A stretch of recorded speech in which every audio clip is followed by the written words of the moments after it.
I better turn the light off.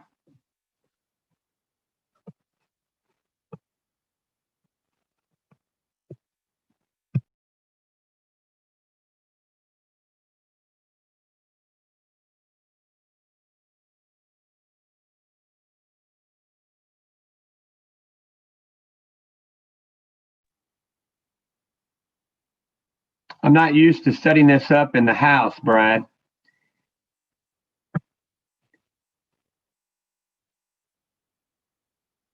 At least it's working. Can you hear me?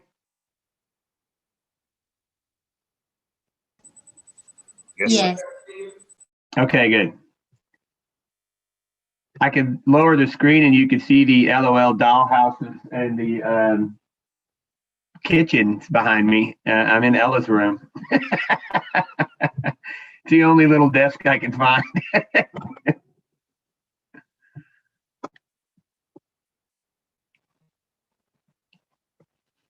That's a lot of awards you got there, man.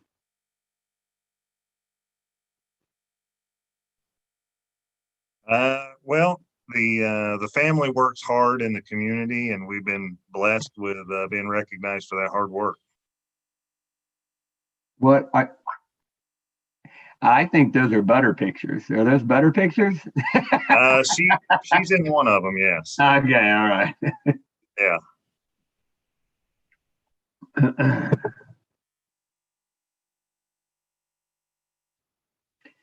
Hey, Mike. Yes, sir. Can you do me a favor and tell me the order that we have the things in the agenda? I can't remember exactly what order they were. I don't have it in front of me. I'll get it. Hang on. Right. Okay.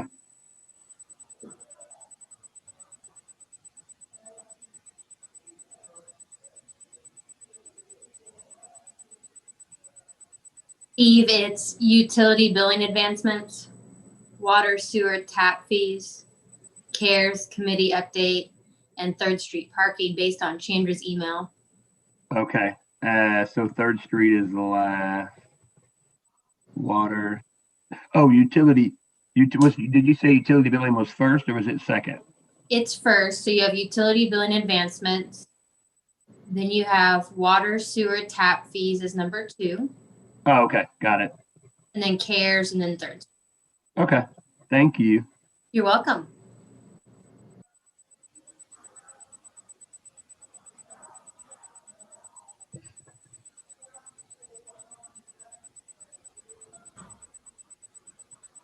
Steve, did they already get it for you? Yeah, Amanda just gave it to me, man. I'm sorry to have you run back there. I got it now. I just couldn't remember what order we had it in, and like I said, I'm at home. Sylvia's homesick today, but thank goodness she tested negative to the strep and the corona, so she just has a cold, but she's not allowed to go back till Friday. So, so I found the only desk, Ella's little desk, and I had to go get a different chair because the little chair I would have been sitting like 4 feet below all you. It's like so tiny.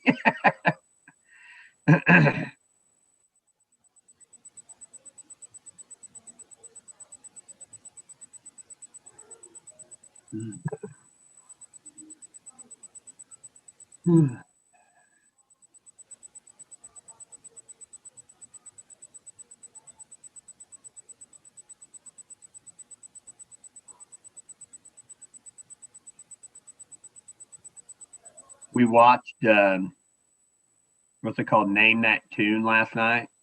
So Sylvia's downstairs right now making I don't know, podiums apparently that we're going to use after this meeting. So I'm gonna have to name some tunes here pretty soon.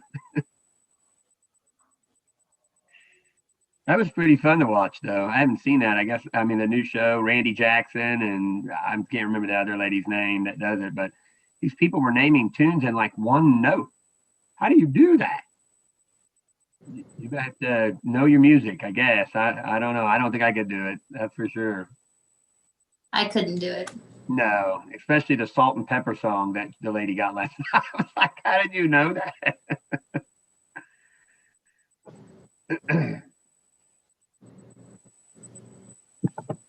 It was pretty exciting.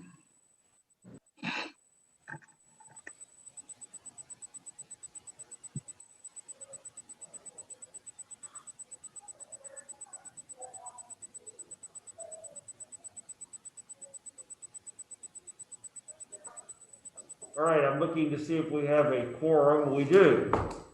All right, we will begin with the pledge. I pledge allegiance to the flag of the United States of America and to the republic for which it stands, one nation, under God, indivisible, with liberty and justice for all. All righty, roll call, please. Alderman Alder? Is Heather on here? Heather? He's still connecting. Okay, I'll come back to her. Alderman Flores? Alderman Galloway? Let's see where she is. Alderman Poston? Here. Thank you. Alderman Schaefer? Alderman Smith? Here. Okay, Alderman Alder? But she's connecting. Well, I thought we had a quorum. I thought I counted 4. Well, I don't. It's Well, really there's just discussion. So Yeah, it's just we discussion. I delegate was just thinking that we did. Okay, Alderman Alder? There's Heather. You're muted. There's Ted. Heather? There, here, I'm here. All right, thank you. I love it. Sorry. That's okay. Okay, well, we have 3 aldermen, so maybe more will pop on. All right. Well, it looks like we had a quorum, but we do not. But it's just discussion, so we'll proceed. I can get going here, Mayor, if you're okay with that. Yes, please do. The first item, thank you guys. I just want to say I have my daughter Sylvia got a cold and she's got to be home today, so I'm at home Zooming. So sorry about that. She's going to go back to school tomorrow and has negative COVID tests, so don't worry, and no strep. So that's a good thing. So we're going to start off today with utility billing department advancements. I think everybody's aware that the entire pandemic has taught the city of Ozark a lot. It has taught us a lot about ourselves and about our organization. What that has allowed us to do is evaluate the efficiencies that we have in our organization and the lack thereof, and find ways to improve that. That improve customer service, that improve the reducing the cost of providing services. And there's been a lot of advancements in our utility billing. I want to point out that utility billing department, although it's probably not seen or not recognized until you need it, or you have a water problem, or you have a sewer problem, or your trash didn't get picked up, but it is the department that generates a significant amount of revenue for the city. And that doesn't happen unless the bills go out, unless the customers are taken care of. And we have a very small staff that does that for over 10,000 meters and customers. So our director, Tammy Steele, is going to provide you with some information today. And really, it's an update about where we're going in the utility department and the things that Tammy is implementing to, again, make the most out of the efficiencies that we've learned about ourselves. So Tammy, I'm going to turn it over to you so you can share your screen and your PowerPoint and talk to the board about what you're doing and where you're taking your department. Okay, we're almost there. I can't see me.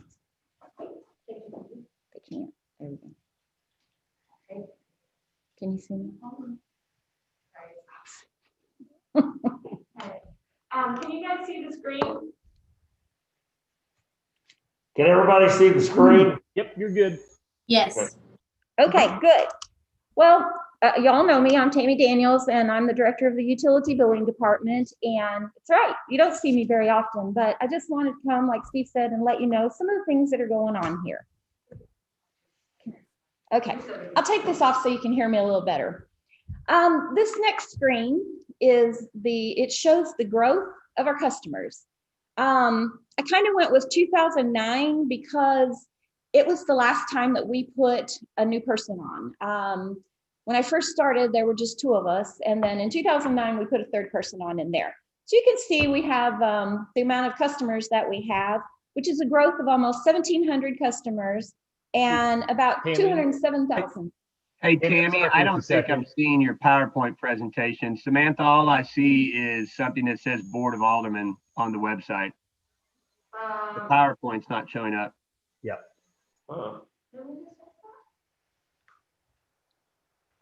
Can you see it now? It's changing. Hang on, it might. I see a blue screen. I know what your PowerPoint looks like because I looked at it, so I know that I'm not looking at the right screen. Yeah, it's still stuck on like a load screen. Let's try again. Okay, we'll try it again. Okay. It really is good presentation. Brooke helped me out a lot. Okay, there you go.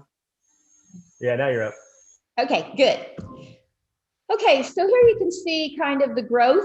It's about 1,700 customers since 2009 and about almost 207,000 in receipts that we enter daily since in the last 11 years. So that kind of gives you an idea of what our growth is and where we're going. So this next slide kind of shows who takes care of all these customers. Well, you know, we have the 3 in the office, and like I said before, we've had those same 3 for the past 11 years. There's 2 windows and 3 phone lines in there, and it can get a little hectic in there at times. So one of the things that we have done to fix that, to help out with that growth a little bit, is the new software. And first, I just want to say thank you for allowing us to spend the money to upgrade this. Our timeline was we started in January, but you know who came to visit, in about February or March. So we really had to put it off. So we didn't really do our data pull until June.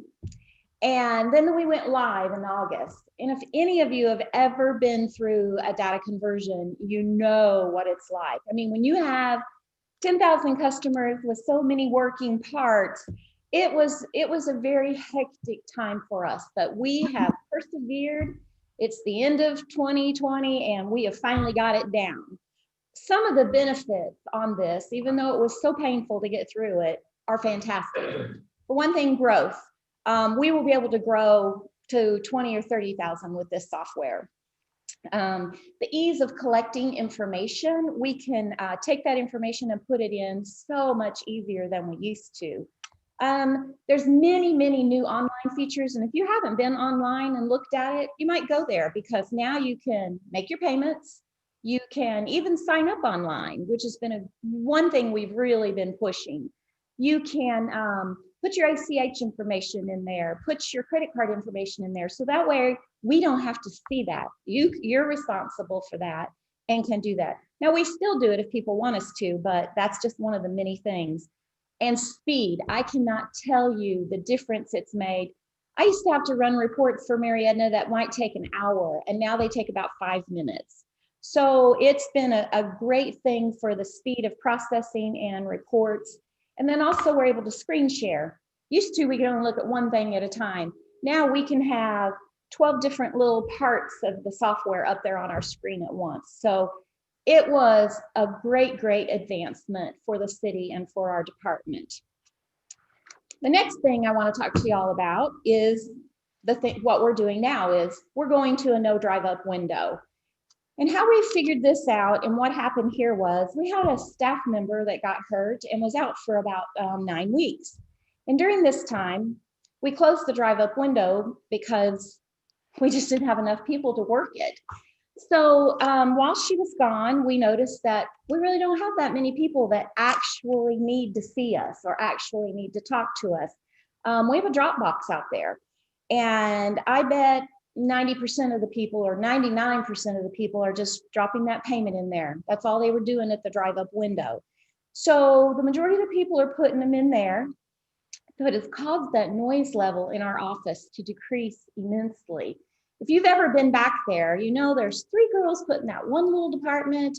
And if Carolyn is talking to someone at that window and they can't hear, so she's screaming at them, they're screaming at her. These other 2 girls are trying to talk on the phone. It gets very, very hectic in there. So we've discovered all of these things. We're able to talk more with the customers online. You know, it's just been a really good thing. And then the next slide, this one shows some of the benefits of not having a drive-up window. We feel like it creates a much safer environment for us. We're not right out there in the open with big window that, you know, somebody can come by and see us and shoot us. And I know that's a terrible thing to say, but that's the world we're living in today. And so we have to take precautions. We've done a whole lot less with paper. We don't have to write receipts out for people because they're either remembering to bring their bill and put it in the drop box, or they're just putting a piece of paper in there that we use as a receipt. I don't know if y'all have ever called customer service and you get a phone automated person and you hate it. You just keep doing this till you get a real person. Well, we went with the phone automation, and it's great for when people want to make payments. They just have to hit a 1. But if they really want to talk to a person, it's been really rough in there because of so much going on all the time. So with this, we have found that we moved the girl who used to sit at the drive-up over to the walk-up window. So she sits there at the walk-up window and takes care of the few walk-up customers we have, which leaves the other 2 to be able to actually pick their phone up immediately and answer your question. So we found that that has really, really helped a lot in that area. Like I said earlier, it's a much calmer working atmosphere.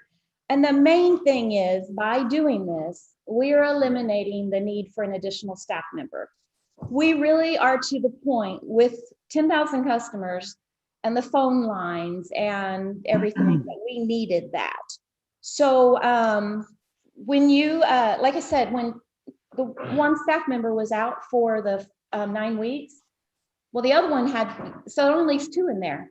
And then I was out with COVID during 2 weeks of that. So we found that, man, one person cannot keep up with that office, but by closing that drive up, it has made it a lot easier for them. And I don't know if y'all know it, but the meter techs during COVID, since we weren't doing cutoffs and things like that, they didn't have enough to keep them busy. So they started working for Public Works. It's really helped Public Works out a lot, but it has kind of short-staffed us a little bit more. They used to do a lot of things like run to the post office, stuff the bills and things like that. So this is another reason why this is really going to help us out a lot here. The next thing, yes. I just want to jump in and say one thing. You know, I'm there with Tammy every day, and if you've never been I know you've all been in the city hall, but you look at the growth of the utility billing department, and you recognize, and we all do, that our facilities are inadequate as it comes from a space standpoint, especially now with the pandemic, where you really can't social distance. I mean, there's just no way, and there's really no way to expand that area because the facility can't withstand it. So actually, also by closing the window, we're freeing up workspace. So you don't need that window anymore to have somebody standing there waiting for someone to drive by. It's actually going to create a little bit more workspace. We're trying to maximize and utilize the facilities that we have, because we know we don't have the solution yet to figure out how to grow that space. The second thing I wanted to point out again, over 10 years ago, when we did a facility master plan, one of the main things that we learned was that drive-through windows are a thing of the past when it comes to this, especially with government facilities.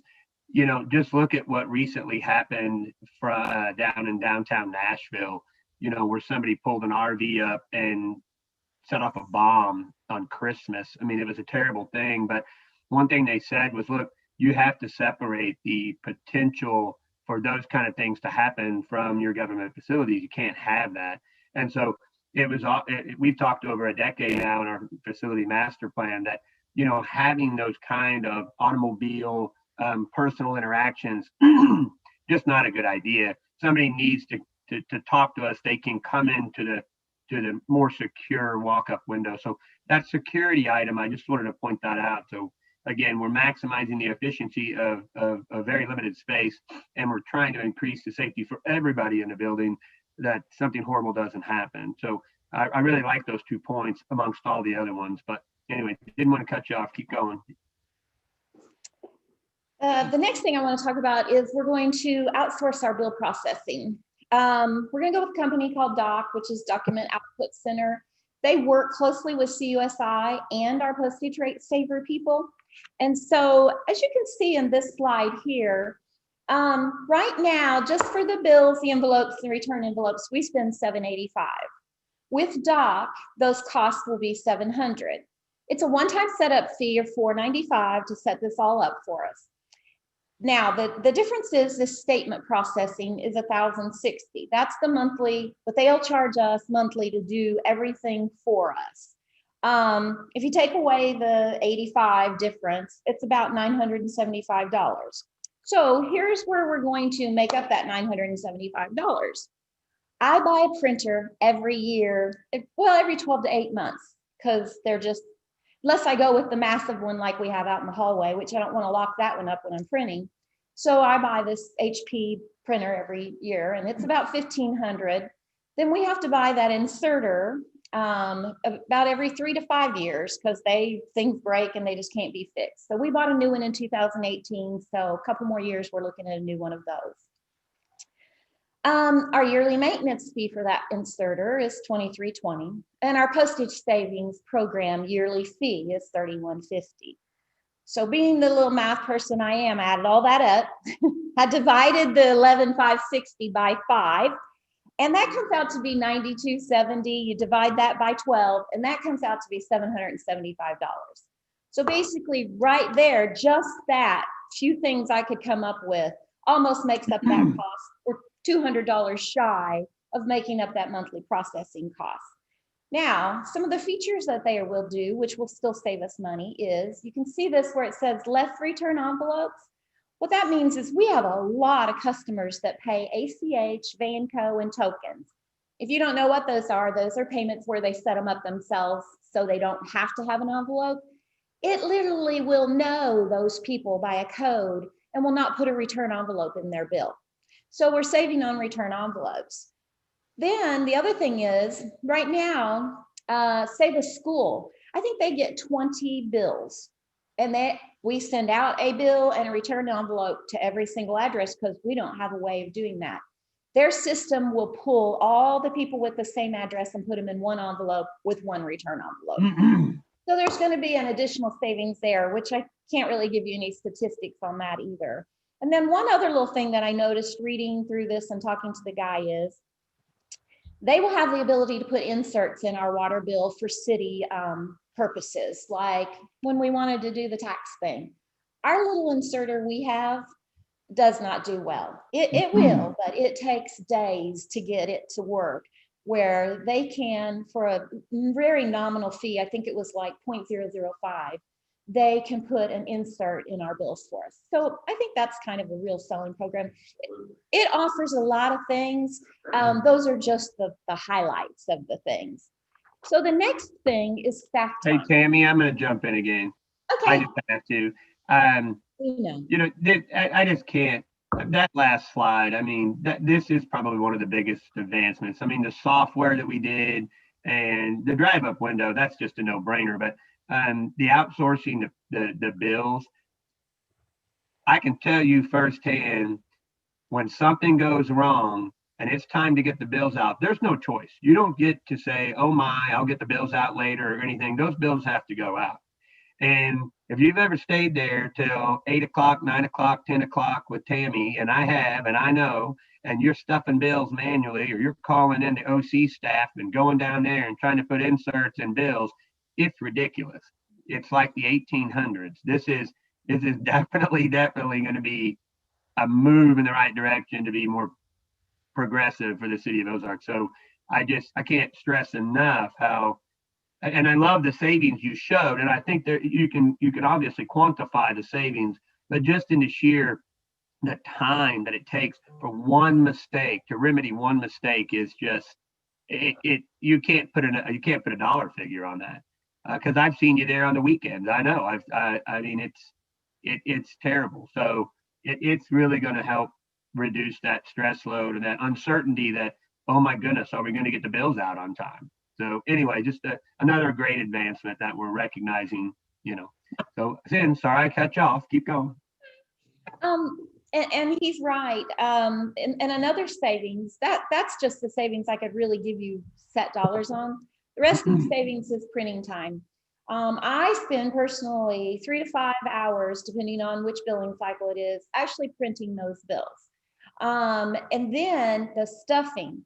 If any of you have ever been in the office while I'm stuffing, you've probably heard me say a bad word or two. It is, and it's like I said, we've had trouble with it from the day we bought it. So buying a new machine would not alter that. It does so many intricate things, and it jams. And if you're in there, and you'll hear this loud through the whole building, and then it takes me forever to unjam it. So it takes 2 to 3 days to stuff cycles. We have 2 cycles, so I stuff twice a month.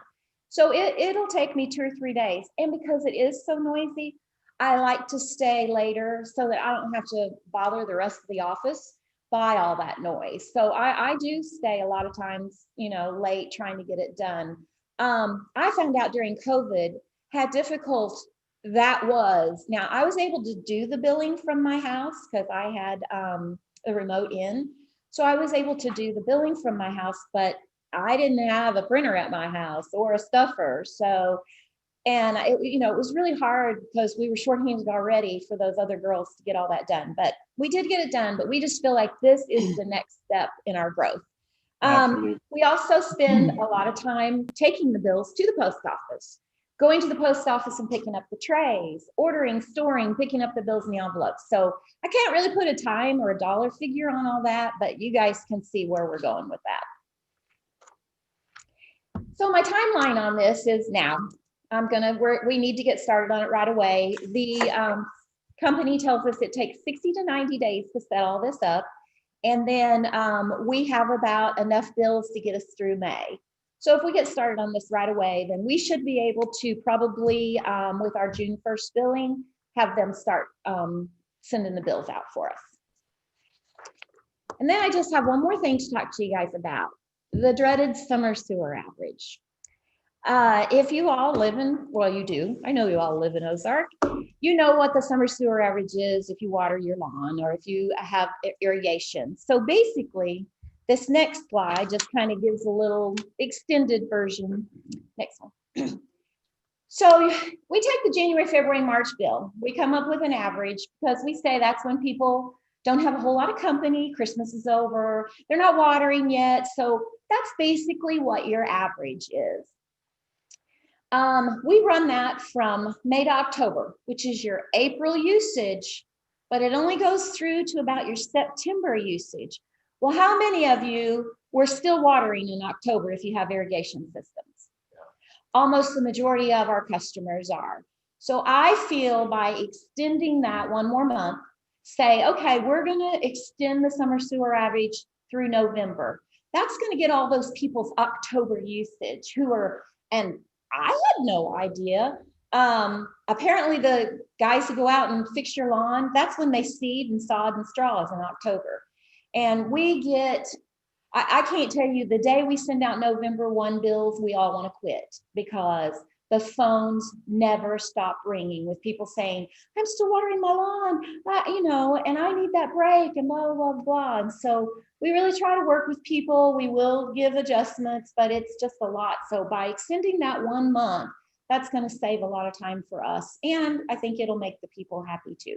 So that's about all I have. Does anybody have any questions? No, Ted. Go ahead, Ted. Hey, this is going to sound directed at you, Tammy, and it's not. I have no objection with anything you just proposed. But you did say something I want to just caution us all. And I don't think it's something I just want to say from a caution from a standpoint of wherever I'm coming from. The city of Ozark has done a phenomenal job with staffing and maintaining not increasing staffing willy-nilly and just, doing the normal things that government do in that regard. They've done a great job of doing that. But with that said, always put all of us, everybody on this, everybody, always put the comma behind when we say something like, the meter readers didn't have enough to do, so they went to Public Works, but that hurt us because now we didn't have them to do this. Well, my comment is, why couldn't you still have had them to do the stuff you needed them to do, and they worked with Public Works with the time that they weren't able to read meters? Just a caution. It's not beating you up. It's just a caution for everybody to think about that, because from my perspective as a business owner, there's no reason they couldn't have still ran to the post office, still did the stuffing for you, because they were doing that when they weren't reading meters anyway. And the time that they weren't reading meters, then they work in Public Works. Right. So it's just a caution, not a criticism, just a caution for everyone. But I have no objections with great presentation. I have no objections with anything you're proposing. I think absolutely doing stuff like that makes a lot of sense. So way to go. Kudos to you. Thank you. And I will say one thing, they have come back and helped us. It's just like sometimes, especially with as busy as, Public Works has been right now, it's kind of hard, like, hey, can you come and run to the post office now? And they do. The one guy does come and do the post office runs for us a lot, and the bank runs. But it's like they might be in a major project with Public Works if I need a willy-nilly thing. So they are still helping us, and I should have said that way. But you're right. Thank you. Well, it's a good point, but again, I think it's another learning lesson that we learned in it, just by going through the experience and the differences with the pandemic and different things.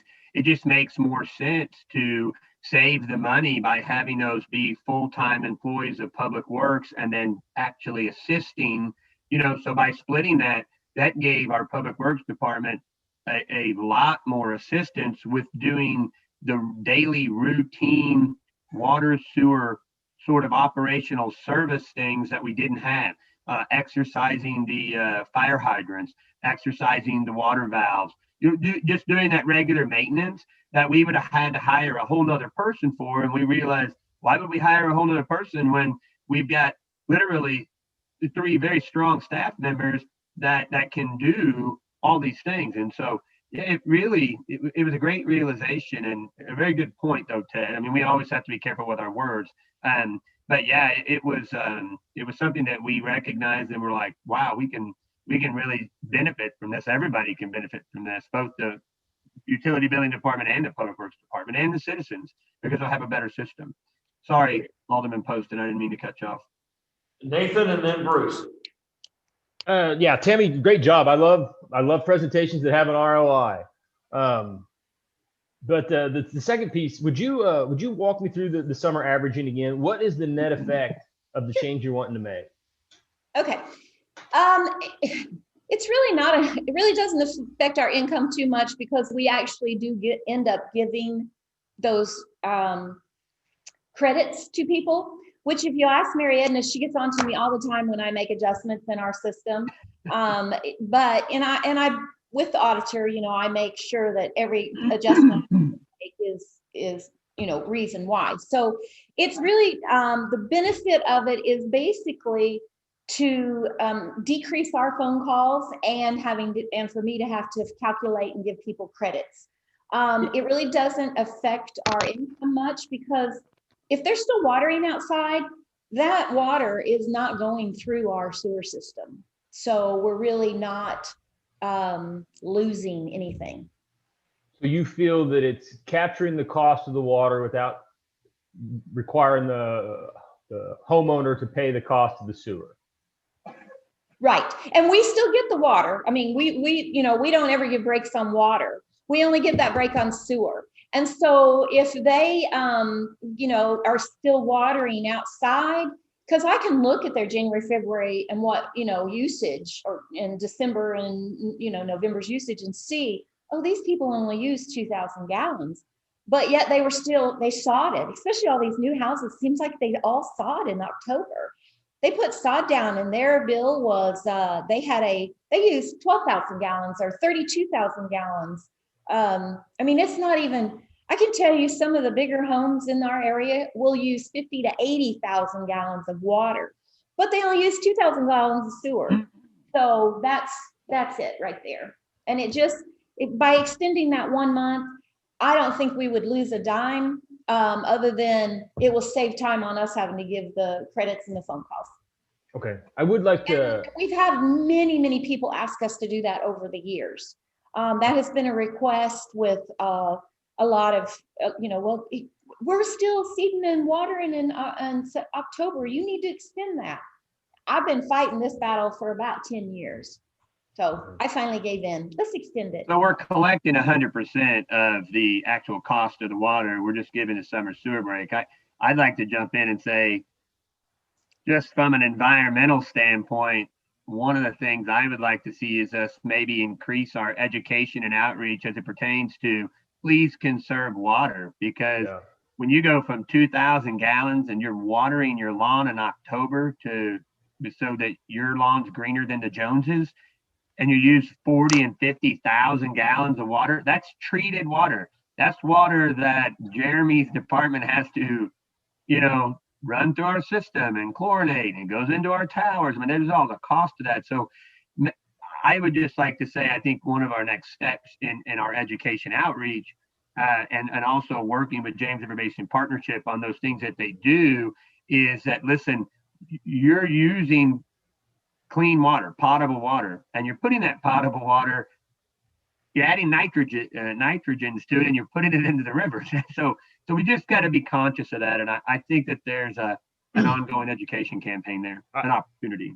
I agree. I'm glad you mentioned JRBP. I would love for JRBP to get involved in some sort of educational campaign for that. And then Tammy, from my part, if you would, I really want to watch that, because I want to, echoing what Steve just said, there's still a value to the water, and that it's significant numbers of it's being just poured back out on the ground. So let's just watch that and make sure that we are recouping the cost of the water. Yes, and we do. We even if people have a massive leak, we seem to be the mean people sometimes, but we're like, I'm sorry, we can't give a break on water because, and this is exactly what I would say to you, we have to pay for that water. We have to pump it out of the ground. We have to pay the electricity bill. We have to chlorinate it. So that is an expense to the city that we can't give you that break. But I can give you a break on the sewer because your pipe busted and you lost 60,000 gallons. It did not go through our sewer system. So that is one of our things that we say to everybody. So we don't give breaks on water, but we do on sewer. So. Mr. Galloway. Yeah, Tammy, I probably missed this in your presentation, but I ask anyway. As to the outsourcing of the billing, I'm guessing that part of the contract would be that the provider can't resell our customer data. No, they cannot. That's it. They can't. Good. Mr. Poston. Yeah, sorry, Tammy, I did have one more. Uptime. Is there uptime guarantees in the contract with them? With when they'll get the bills out? Yeah. Yes, they do guarantee that. Now I have to send them a little bit quicker than what we do it now, because I have to give them time to process it. So right now the meter readers read on the 1st through the 5th, depending on weekends, and the 15th through depending on weekends. I will have to push that back 1 week so that I can get the information to them quicker. But yes, they guarantee to have them out on the days that they're supposed to, the 15th and the 1st. And okay, and the installs, everything, is it cloud or is it on-prem? Do you have some sort of redundancies? If you lost connection for the day, you can still do your job that you need in the system? Yes. Okay. Yep. Thank you. Mm-hmm. All right, any further questions of Tammy? Any comments? Okay, Steve. Okay. Oh, I'm sorry, Heather. Raise your hand. I was just going to say, good job, Tammy. Thanks. It was well done. Thank you. I appreciate. I had lots of help. I've never done an actual presentation like this, so Brooke helped me out and Sam helped me out. So thank you. We're gonna let her do some That was more excellent. Thanks. on her own. Thank you. All right, anything else? All right, Mr. Childers. Okay, our second time, yes, Tammy, that was excellent, and it was a team effort. Thank you to everybody for getting that together. I love seeing the advancements that we've identified and moving forward. It's just really cutting edge, so good job. Second topic is our water sewer tap fees. And, you know, we've had numerous meetings and we've had this as a topic on numerous meetings. And so this is going to be presented by Jeremy. Mr. Parsons and Mr. Smith, our planning development director, and I have gotten together. We've also visited with our attorney to make sure that we are, Ms. Calloway, that we're going in the right direction. We've looked over all the ordinances and the transcripts and the different things to make sure that what we're doing is what we can do. And so Jeremy, staff is basically ready to present to you our recommendation on what we should do moving forward based on the data that we've received from our Ozark by the numbers study. The fact that we know we want to remain competitive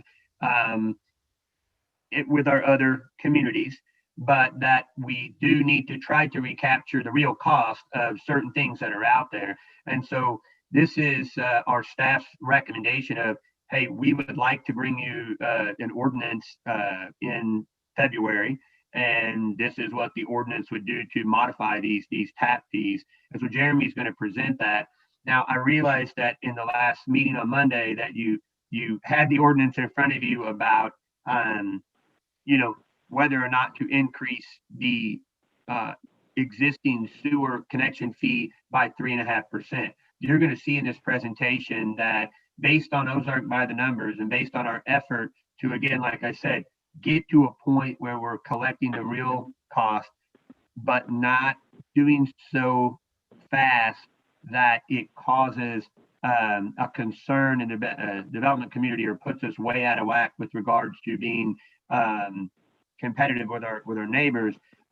Staff is going to recommend that we would recommend that you stay on that course. You heard from Mary that no, it's not going to necessarily put you in a position to pay off the bond debts quicker because you have a commitment to the bond holders where they are guaranteed a certain amount of return. But one thing I want to point out, as Mary said, the bondholders need to know that there is sustainability within your matrix to be able to collect revenue. And although it's not a lot, it does send a message. And we're getting ready to adopt our new sewer master plan. And we're getting ready to do other improvements. And we will probably be borrowing more bond money. You want your bond rating to be as high as you can have it so that you get the best rates possible on the new sewer bonds. So by making sure that you're staying up with what the transcripts say, which is increased by 3.5% per year, you're also giving the bond rating evaluation folks the opportunity to look at that and rank you as high as you can. I just wanted to point that out. Jeremy, take it away. But here's staff's recommendation.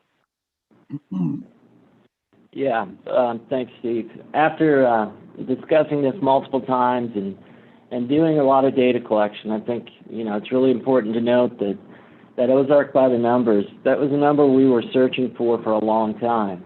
And then, of course, recently we had the sewer rate increase. We've got a great master plan that we finalized that'll come to you before, the end of February. The second meeting in February is what we're shooting for. But in the several conversations that we've had regarding sewer and impact fees and user rates, we decided, or what we're hearing from the Board of Aldermen is that the increase based upon Ozark by the numbers, which is crossed out in this slide right here, may be too significant of an increase for a single-family dwelling. That's the feedback that we've gotten. That being said, we know that number now, and that's important to us, and we can follow that same logic and that same, how we quantified this, that methodology that we used to quantify it, on water meter sizes 1 inch and larger. So what we are proposing after all these conversations is that we keep the current water impact fee at $100 for a 5/8 inch. And remember, 5/8 is primarily the size that all single-family dwellings use. And that we go ahead with the 3.5% increase that you saw Monday or Tuesday night, sorry. And that would raise the current impact fee from $21.89 to $22.66. And that would, like Steve said, there's a lot of reasoning for that. I'm personally very in favor of that. It is all about bond ratings. It's all about remaining solvent. And we have done, thanks to Mary Edna and Steve, they've done a great job keeping our rating at the absolute highest. I know that we've got a lot of needs out there, and I know that we've talked about sewer for several months, several years, really. But the consensus was that we felt that if we were to raise that fee to what we had proposed in Ozark by the numbers, it would be a significant impact. And after speaking with Cameron and the people over in planning and development, we've already got a lot of pushback from developers saying that we're too high. But that's not necessarily true anymore. We've proven that, and we've got the data to show those developers when they're walking through the door. If they want to develop in Fremont Hills, Kimberly City, if they want to develop in Highlandville, even, I pulled their numbers the other day, and they're higher than we are. We're more in line with the communities around us. But if we were to have made that increase based on Ozark by the numbers, it would have taken us up around $4,200. And you can see this number right here is the number based upon the 3.5% increase that we discussed Tuesday night. It keeps us in line with our competition. As Steve said, Republic is getting ready to have a significant increase if everything goes through. But that's where we stand. This really sums it up. So instead of following Ozark by the numbers to the T, the 5/8 would be $100 right here, and the 5/8 inch sewer impact would be $22.6657. And with that, oh, and I wanted to say one more thing. When you look at the current versus the future, when you get up into the 3 and 4 inch, up to 6 inch, I personally have never been involved with a project that requires a 6 inch meter. We recently had a potential developer coming in to do some bottling water, and they were also going to do some sanitizer, which requires a lot of water for the distillation process, and that would have only taken a 3 inch meter. So if you get up into these 4 and 6, we're rarely going to use those numbers. And a lot of times, if you are up in those numbers, you're having larger conversations because it's someone like, let's just say, Convoy of Hope or Amazon that would need a 6 inch meter. So usually there's other negotiations involved in the actual development incentive package, if you will. But I love this. I think this is great. I think we've done a great job finding the numbers. It's taken us a while. I thank you for becoming so well versed in sewer and water. I mean, this is. I can assure you, this board knows more about water and sewer than anyone in the past. Don't tell them that. Oh yeah, Brad's watching. Sorry, Brad. This board knows more than previous boards about water and sewer, but no, I'm just joking. Anyway, so that's where we stand. That's our recommendation, guys. Be happy to entertain any questions. All right, any questions, comments from staff? Bruce? Yeah, Jeremy, I just want to remind you, I'm fond of saying that we're never as good as a Board of Aldermen unless we're talking about sewer and water. I like it. Heather, did you have, yes, go ahead. Jeremy, can you send me a copy of your charts, your visuals? Absolutely. I will get that to you this morning. Okay, thanks. I did want to say, just let everybody know, the home builders association, obviously have a lot of relationships, and I try to keep those relationships in good standing with the Springfield Board of Realtors or the Home Builders Association. The Home Builders Association has a new director. I think you'll all recognize her name. Her name is Dory Grinder, who used to be our chamber director. Dory and I met last week. I felt that it was only appropriate that I would inform the Home Builders Association of Springfield that, remind them that on an annual basis, the Board of Aldermen needs to consider this. That's a requirement. And that, she didn't feel alarmed by that. She understands that, there's a real cost. We talked about Ozark by the numbers. So I just wanted to let you know that we certainly do communicate with our building industry to let them know that these are the things that we're needing to do. But I think that all the due diligence and the analysis and the study that we put into it definitely allows us to have a more intelligent conversation on that level, where Ozark's not just doing this randomly without any thought behind it. It's because we're trying to achieve the purpose for which we are here for, and that is to create the most sustainable community that we can.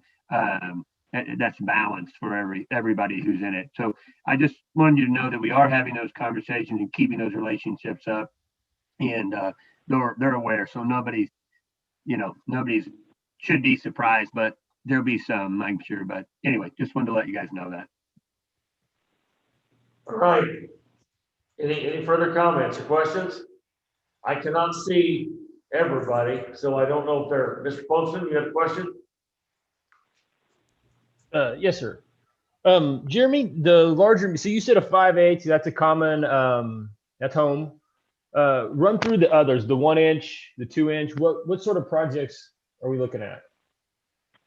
Yeah, so with 1 inch, sometimes you see that in the patio homes, and they'll do what's called a dual setter, and they'll split off for those individually. 2 inch is the most common amongst commercial development. Just to give you an idea, a recent idea of who's used a 2 inch, Come and Go. Cox Health actually just used a 2 inch. A lot of those, Taco Bell, those types of users are your 2 inch. We did just have a 3 inch, which was the first one in quite some while. And to put it in perspective, that 3 inch meter fed the school's new innovation center. So that is a large building with a lot of square footage. Now, the time that we get into these 4 inch to 6 inch is when you get density and you have what we're trying to propose in the downtown or with multifamily. A lot of times you'll have a large bulk meter that feeds, 30 plus units, even higher in some instances. So hopefully that gives you an idea. And like I said, I haven't been here when we installed a 6 inch, but that's commonly 2 inch for commercial. As you get higher, it's going to be mixed use or large multifamily high density developments. Okay. The second piece of this, and this probably involves Amanda as well, is an issue that I brought up repeatedly is how do we connect the sewer fees to the sewer plane that you're on? Because they're not the same, and they shouldn't have the same fee, because your actual impact to the system is significantly different whether you're on the southern or northern plane. How can we address that? How can we, effectively, we need to incentivize South Side development. Those folks that are building projects that are running to Elk Valley are less of a burden to the system right now than those that are running to the 14 plant. And I feel like the fees need to reflect that. You're right, Alderman Poston. And we have had conversations about impact fees in certain areas based upon, exactly what you said. The South Side would be a little bit lower fees, or it's not an incentive. It's just lowering the impact fees, which in the result is it acts like an incentive. But with the impact fees, and I'll let Ms. Calloway speak to this, but you've got to be very consistent in the region that you're charging those impact fees. It has to be a direct representation of the geographical area and how you're impacting the sewer We've done some studies exactly about this on the south side. And if that's where we want to go, we can continue to explore that because we've got some numbers. And if that's the next step, we need to take this now that we've got Ozark by the numbers, and we need to create zones, if you will, geographical areas of potential lower impact fees to encourage. That's something we have looked at, Ms. Callaway. Yes, just to go a little bit more in depth on related to your question, this specific connection fee or tap-on fee was approved by the voters. And so you have immediately eliminated any sort of Hancock Amendment issue with that. And so what we're talking about in this situation is a policy decision about how you're going to collect that tap-on fee. And we looked at the bond documents to make sure we weren't going to offend any of that information and how we originally planned on financing those bonds. And once we determined that you could adjust the internal policy on how those fees are collected, that's where this question was then determined to be brought to the board. An impact fee would be a separate fee. And we can certainly, as Jeremy's indicated, continue to research that and look into how to adjust an impact fee. Typically, impact fees are allowed as long as they can directly relate to a specific geographic region and how they're going to contribute to a specific project. You just have to make sure you have all of the data that will support the collection of that impact fee.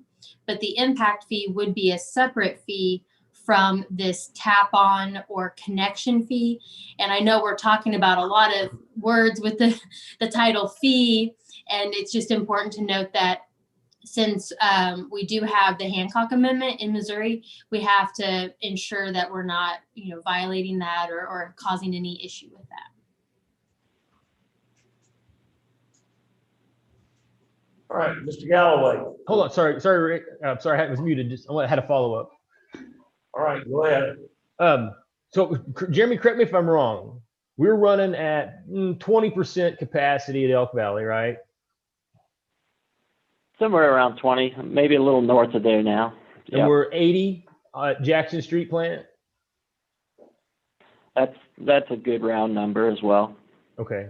So I don't know if you have a timeline in mind here, but I would imagine at our current rate of growth, we're going to hit capacity at Jackson Street pretty soon. So we're either going to stop development on the north side, or we're going to have to build a multi-million-dollar pipeline to get under the river and push waste to Elk Valley.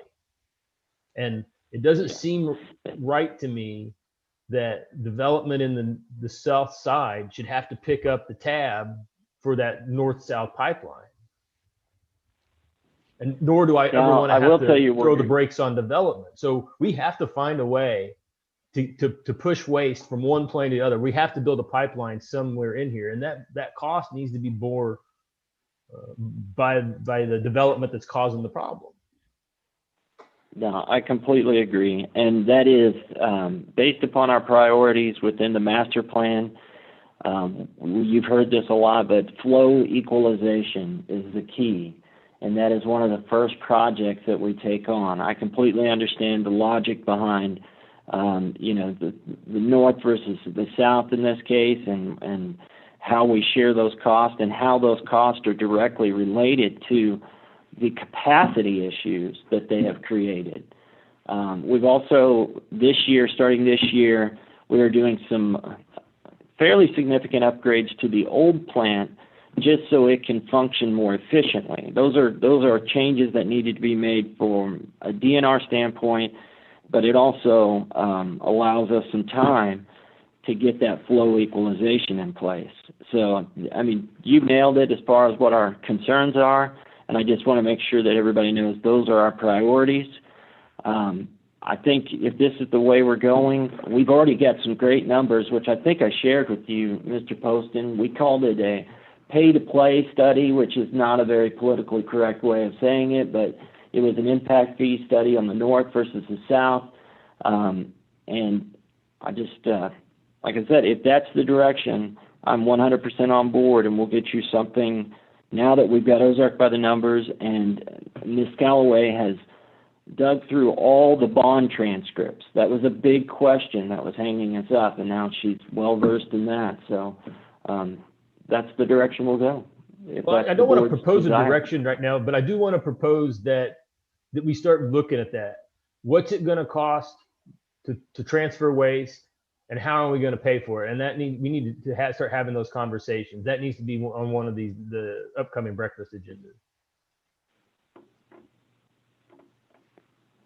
I think it's just going to take, again, all the research we've done and then a lot more research to figure that out. We've come up with the cost.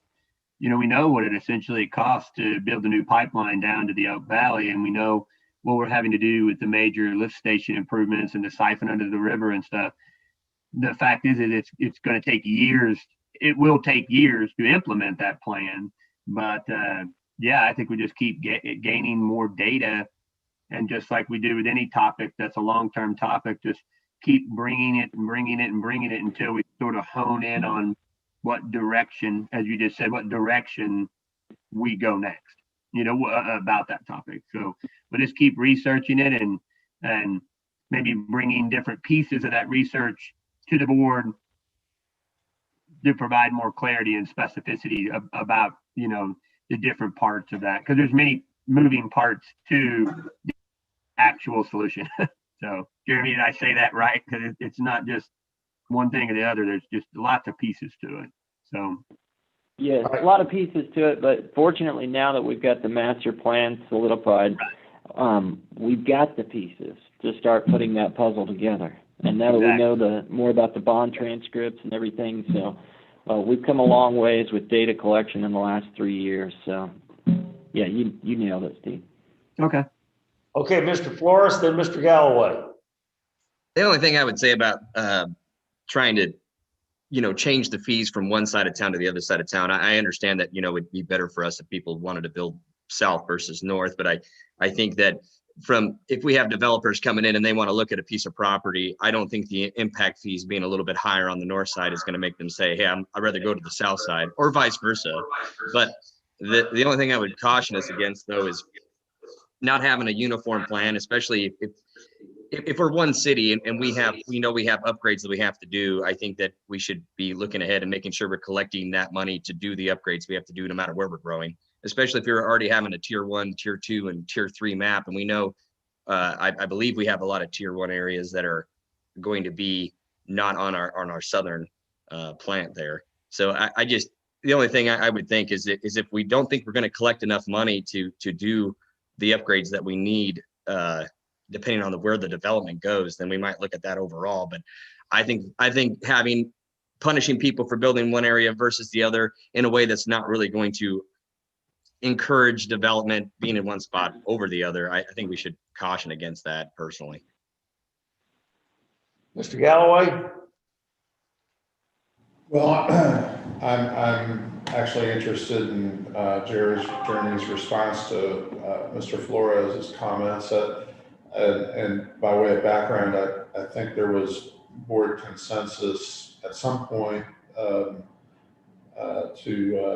go in the direction of having fees that were less impactful on development in the south side, because for two reasons.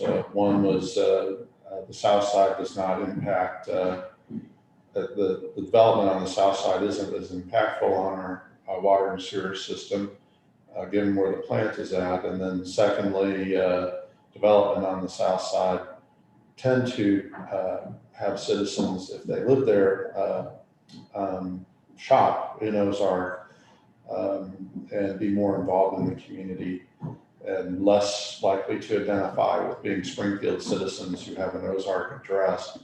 So Jeremy, I mean, what are your thoughts on that? No, you know what, RJ makes a good point. And, you know, that's something to consider as well. I think, like I said, we've got the data to bring that narrative or that story to you, and then we can collectively decide. There's a lot of benefits to seeing more development in the South. There's a lot of benefits to, like you said, slowing our retail leakage. That is a known issue that we have. Southsiders typically stay in Ozark more to do their shopping. But yeah, now that we've got this information, and I understand RJ's comment there, but it would be, I think this is the group to come to you with the data and then see collectively if we're willing to, implement any of these types of changes. We can do that, and I think we can collectively come to a consensus. So what you're suggesting is, and I'm just listening to everything that you and Steve said, is that a lot of the pieces to the puzzle are already on the table. They have to be assembled into a kind of proposal, and then RJ's statement is he wants to make sure that charging different fees on the north side versus the south side is something that's beneficial truly when we make the decision. I think is that where we're at, I guess? I think you said it perfectly, and that is the key. We've got the pieces.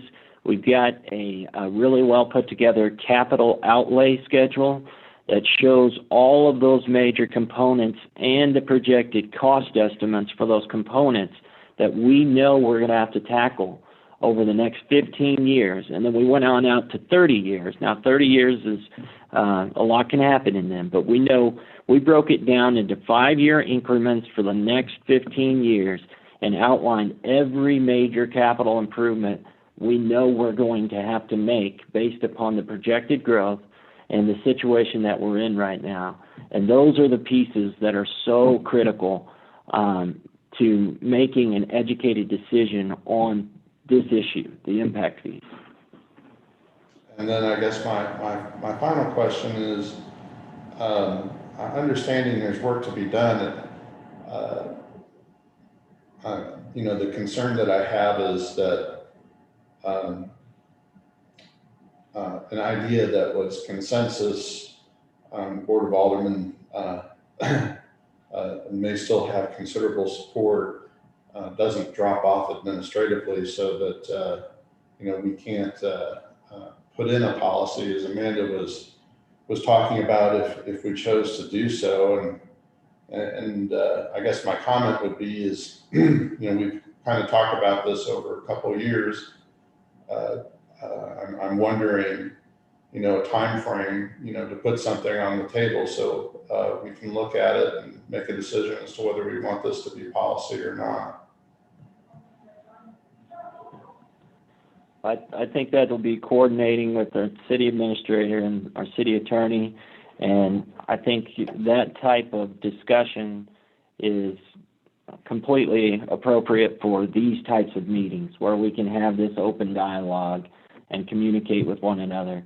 As far as a time frame, I can't answer that right now, but I can tell you, again, we've got the data that we need to assemble this discussion, if that makes sense. Well, I think that I'll jump in here. If this is a priority, we can always, what staff will do is we'll take the data, we'll sit down with it, we'll determine from that data what key data points need to be pulled out, and specifically discussed at breakfast meetings, because I think that, there's a lot of data. You won't need, you may need 10% of that data to make a policy decision, because it's going to come down to, I think, us putting forward some scenarios. It's kind of like the same conversation we had about the meter sizes. Like, when would you use a 6, or when would you use a 3, or what's the most common size? Well, depending on the type of development you want to see on the south side, I think that's something you need to consider as making a policy is, what do we want to see? Let's look at our land use plan. Do we want, and I'm sure we do, what kind of mixture do we want? And we want, commercial retail, a multifamily, single family. Where's that density going to be? And can we even incentivize or differentiate our sewer connection fees enough, going back to Mr. Flores's point, is it going to be enough to actually incentivize someone to go from the north to the south? Or is it just going to be a confusing mess where it just doesn't simply make any sense? And I'm going to go where the market drives me to go. And I think those are the things we need to pull out and just ask ourselves, because I really think that the city of Ozark teamed up with MoDOT to do the number one thing that you should have and could have done from an economic development standpoint. And you guys widened and worked with MoDOT to get South Street completed. Now, as we continue on with our transportation improvements and our cost share agreements, I really think that's the major driver for economic development. And then you can talk about sewer or water, but we need to bring forward the information to you to determine whether or not an increase or, you know, a difference in north-south sewer connection fees will really drive economic development or just cause a frustration and a confusion. So we'll pull that out, and we'll make it a priority, and we'll plan on maybe bringing this topic to you in some form over the next 3 months through the first quarter. Mr. Galloway, I hope that gives you a little bit of, you know, direction there, and say, you know, hey, every breakfast meeting from February, March, and April is going to have this topic on it in some way or the other. Then when we get through the April meeting, we might be able to say, you know, we kind of good idea where we're going to go with this. So does that sound like a doable plan, Jeremy? I think Amanda has something to say. Oh, I'm sorry. Yes. Yeah. That's okay. Amanda. I just wanted to clarify that the topic today is the policy decision that I was referencing, because when we looked at the bond documents, there was nothing that identified exactly how we were going to charge that 3.5% increase in establishing those fees. There was nothing that originally established them. So the establishment of those connection or tap-on fees, those were done by policy. And so what we're asking today is to adjust those in a manner so that it won't negatively impact the payment of that debt that was already incurred. What I believe Alderman Poston is proposing is looking at an additional impact fee that would be placed and would have to go forward and be more than just a policy decision, but it would be voted on by the Board of Aldermen at some point to establish how that impact fee would then correlate to additional future debt for payment of some sort of infrastructure to our sewer and water system. So I just wanted to clarify the difference between the impact fee and then what we're talking about today, which is really the connection fee that was already established by the voters to pay off this debt. And what we're asking for today is just changing how that already approved collection is distributed amongst the development in the city. And that's a good clarification. So I would just, before we leave this topic, and I know we need to move on, but Alderman Poston, based on what Amanda just said, is that what you are wanting us to look at? Is would it be appropriate to put an additional impact fee on top of the regularly collected fees that we've already established in a certain part of town to promote or detour development in a certain area? I mean, I just want to make sure that we bring you the right information. So you're talking about adding an on top of the regular connection fee, possibly looking at an additional impact fee in a certain area to guide growth. Is that right? Basically? Well, maybe. Maybe. Okay. I'm not prescribing a solution here. I'm just saying, I'm pointing out the obvious. Okay. That we're marching towards a problem and we need to be collecting money to solve it. And okay. I don't know what the best solution to that is, but there is a difference between north and south. There is a real cost coming to our sewer infrastructure. There is the potential of delaying or postponing north side development if we reach capacity before we're ready. And we need to prepare for all of it.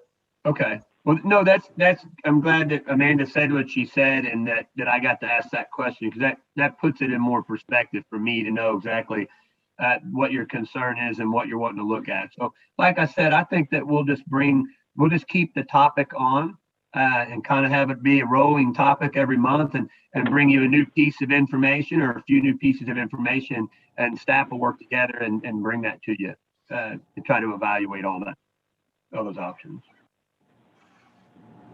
All right, any further questions or comments on this agenda item?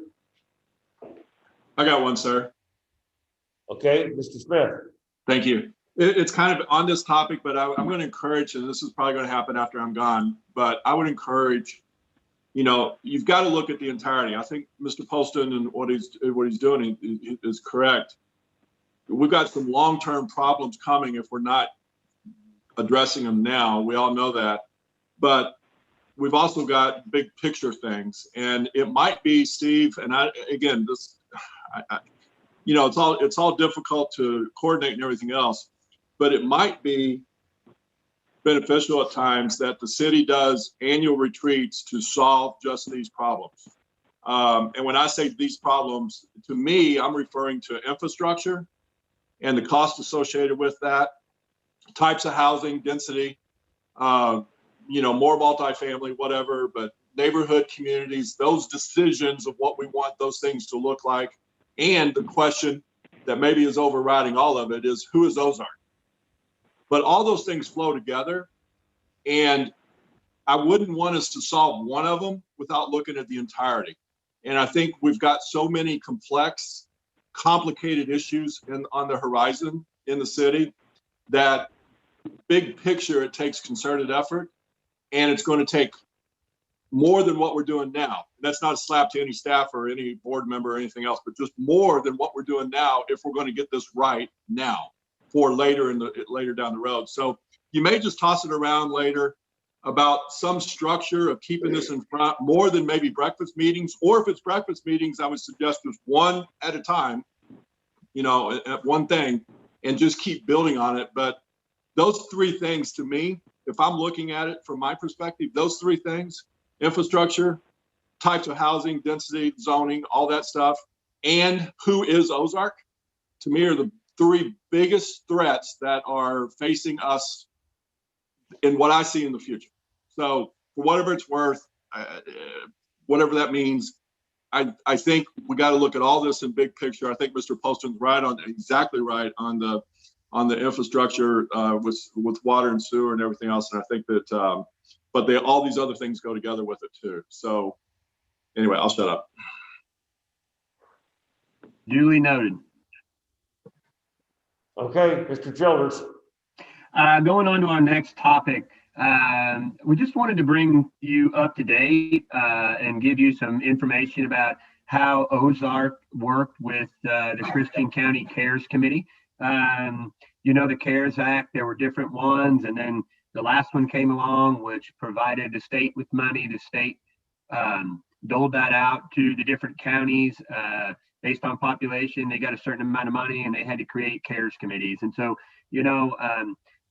Mike Hunter is going to give you an update on how that affected Ozark and how we worked within the confines of that program, and how we worked with Christian County and what it meant to us in the end. So, Mike, I'm going to let you give the update on CARES and let the board ask any questions. Thank you. Can everybody hear me? Thumbs up if you can. Okay. All right. Okay. Let's talk about the CARES Committee.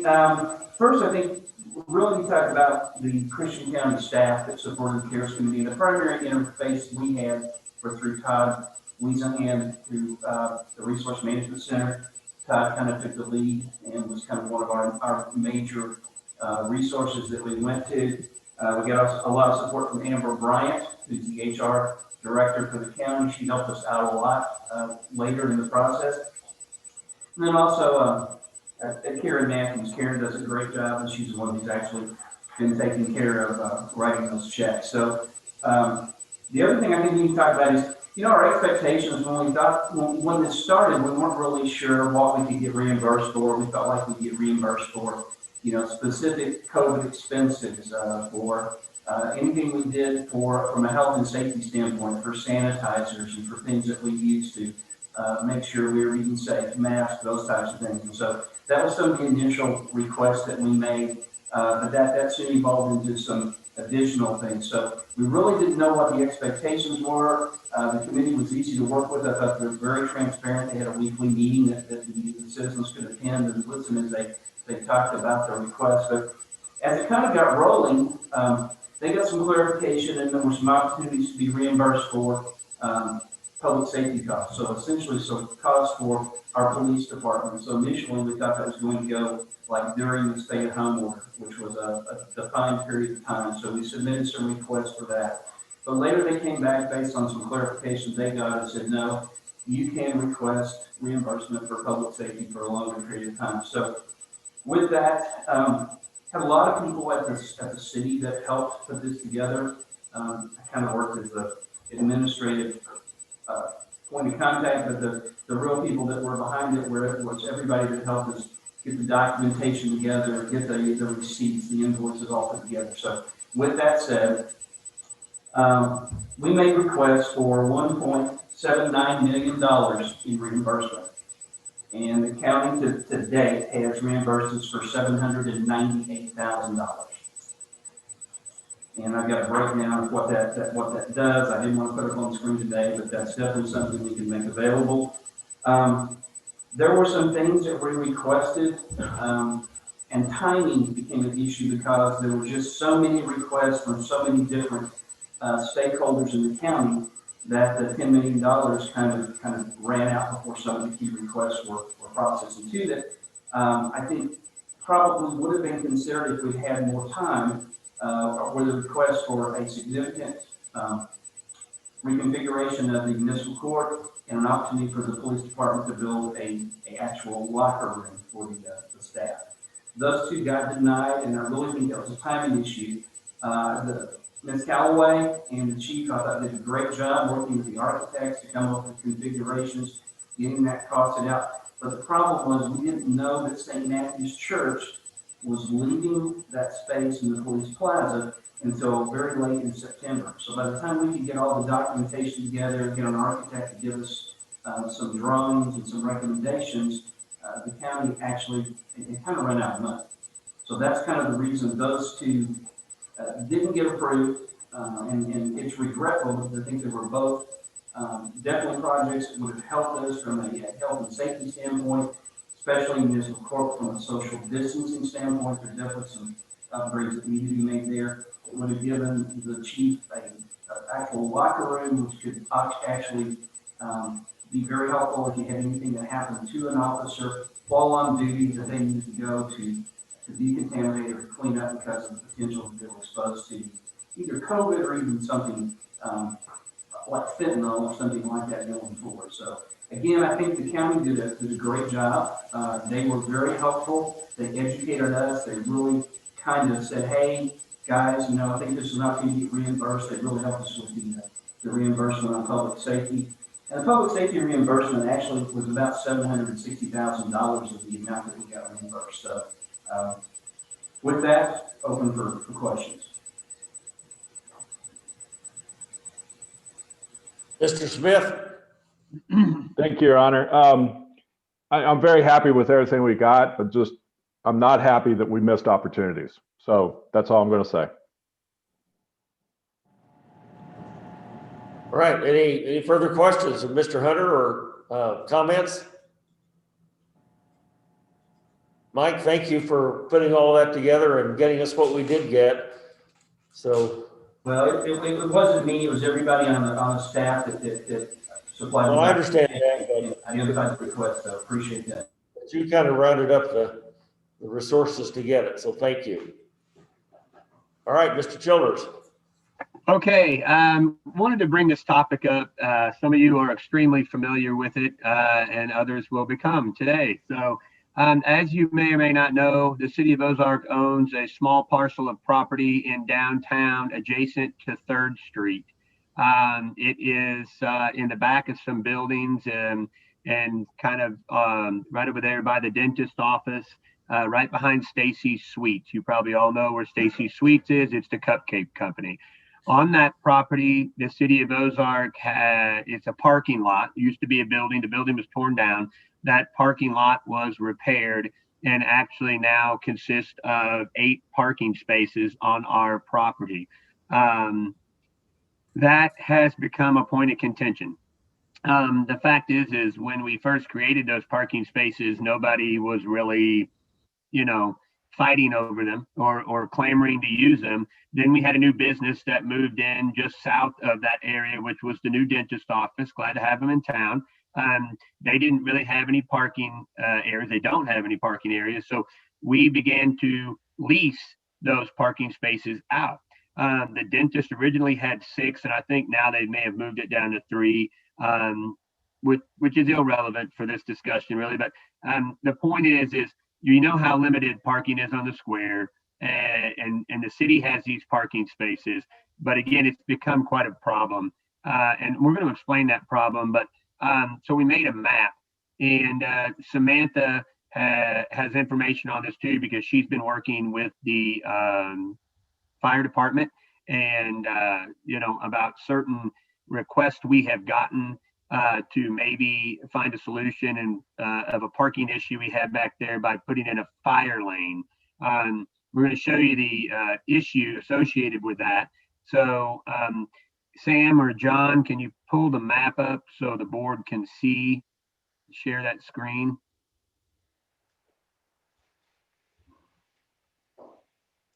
Okay. Might zoom in on that a little bit, John. Can everybody see that, or make it a full screen or something?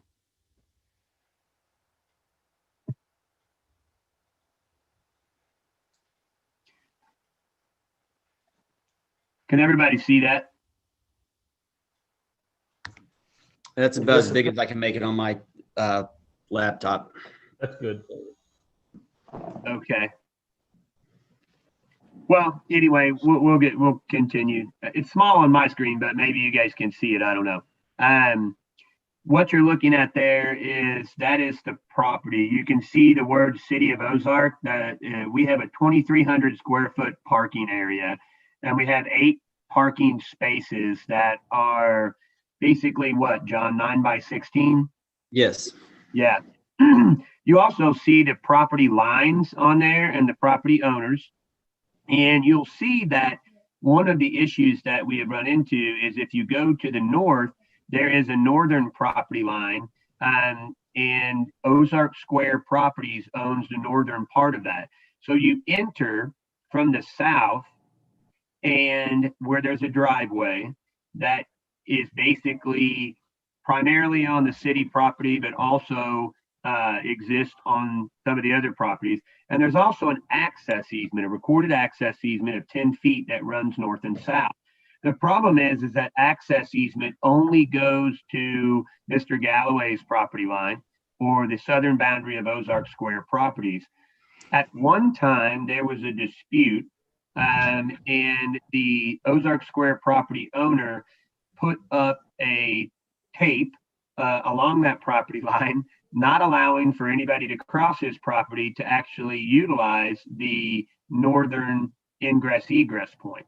So that sort of is an issue with the functionality of this entire area.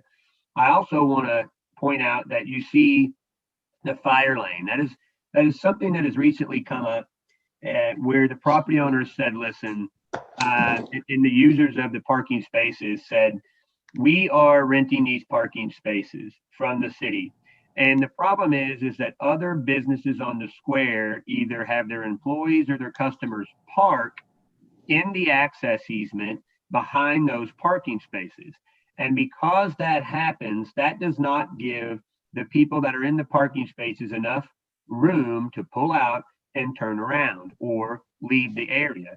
So if we were to put in a fire lane, a designated fire lane, then people would no longer be able to park there.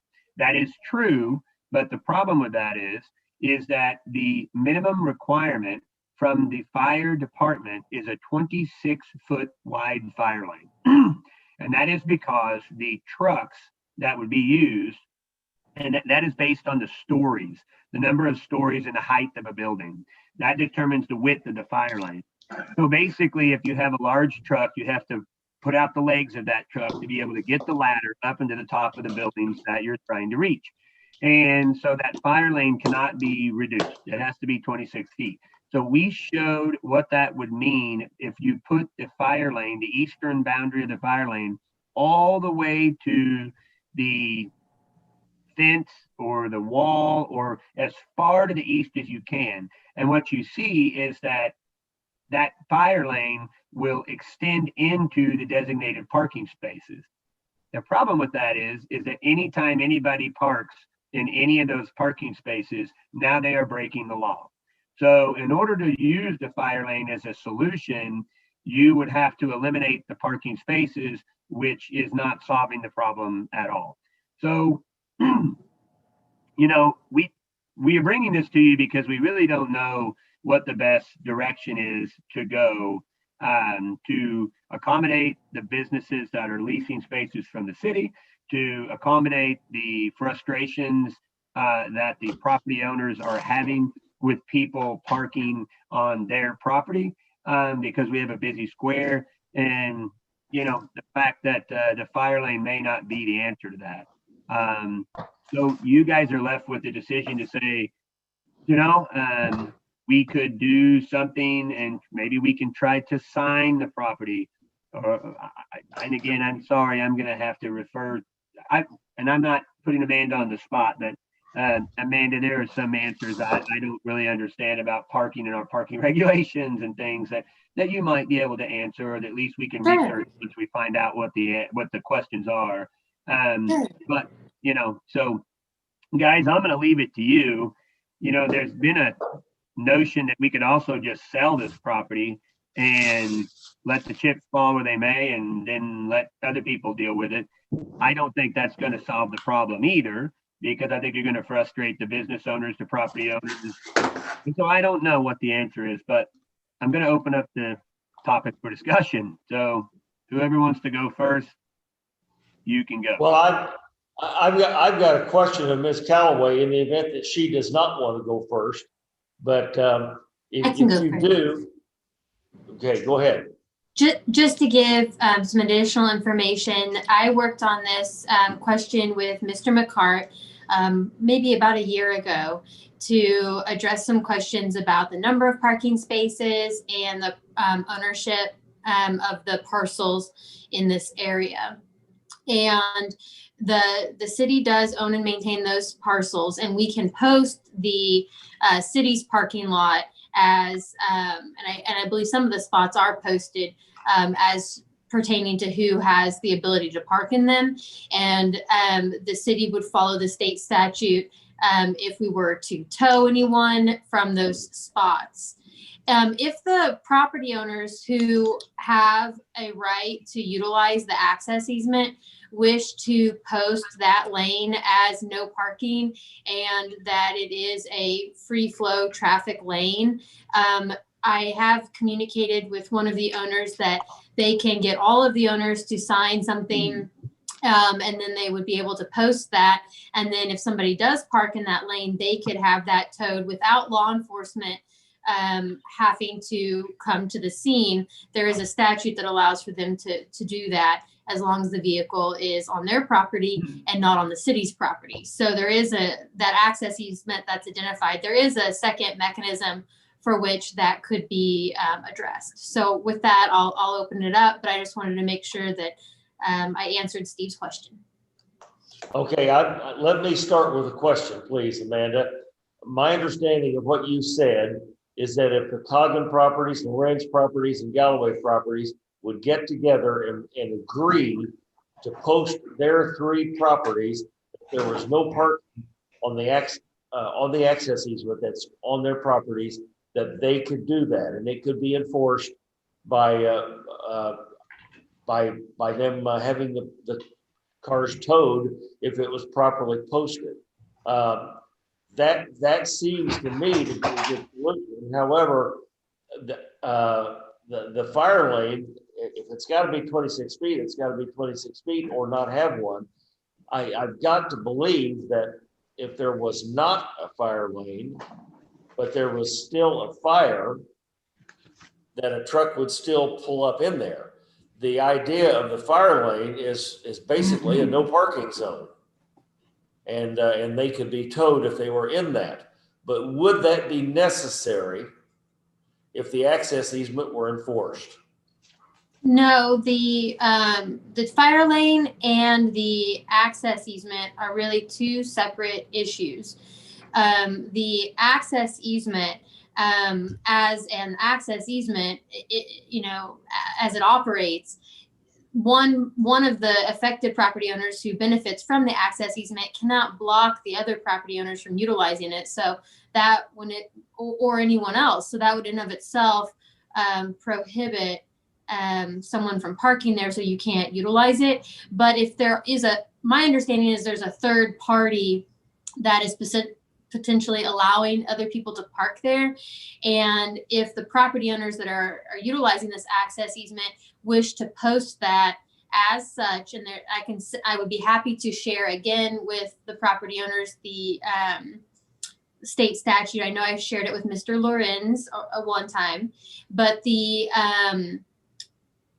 statute would allow for them to post it properly, and then they would be able to have the vehicle towed if there was a vehicle that was on their property in that area.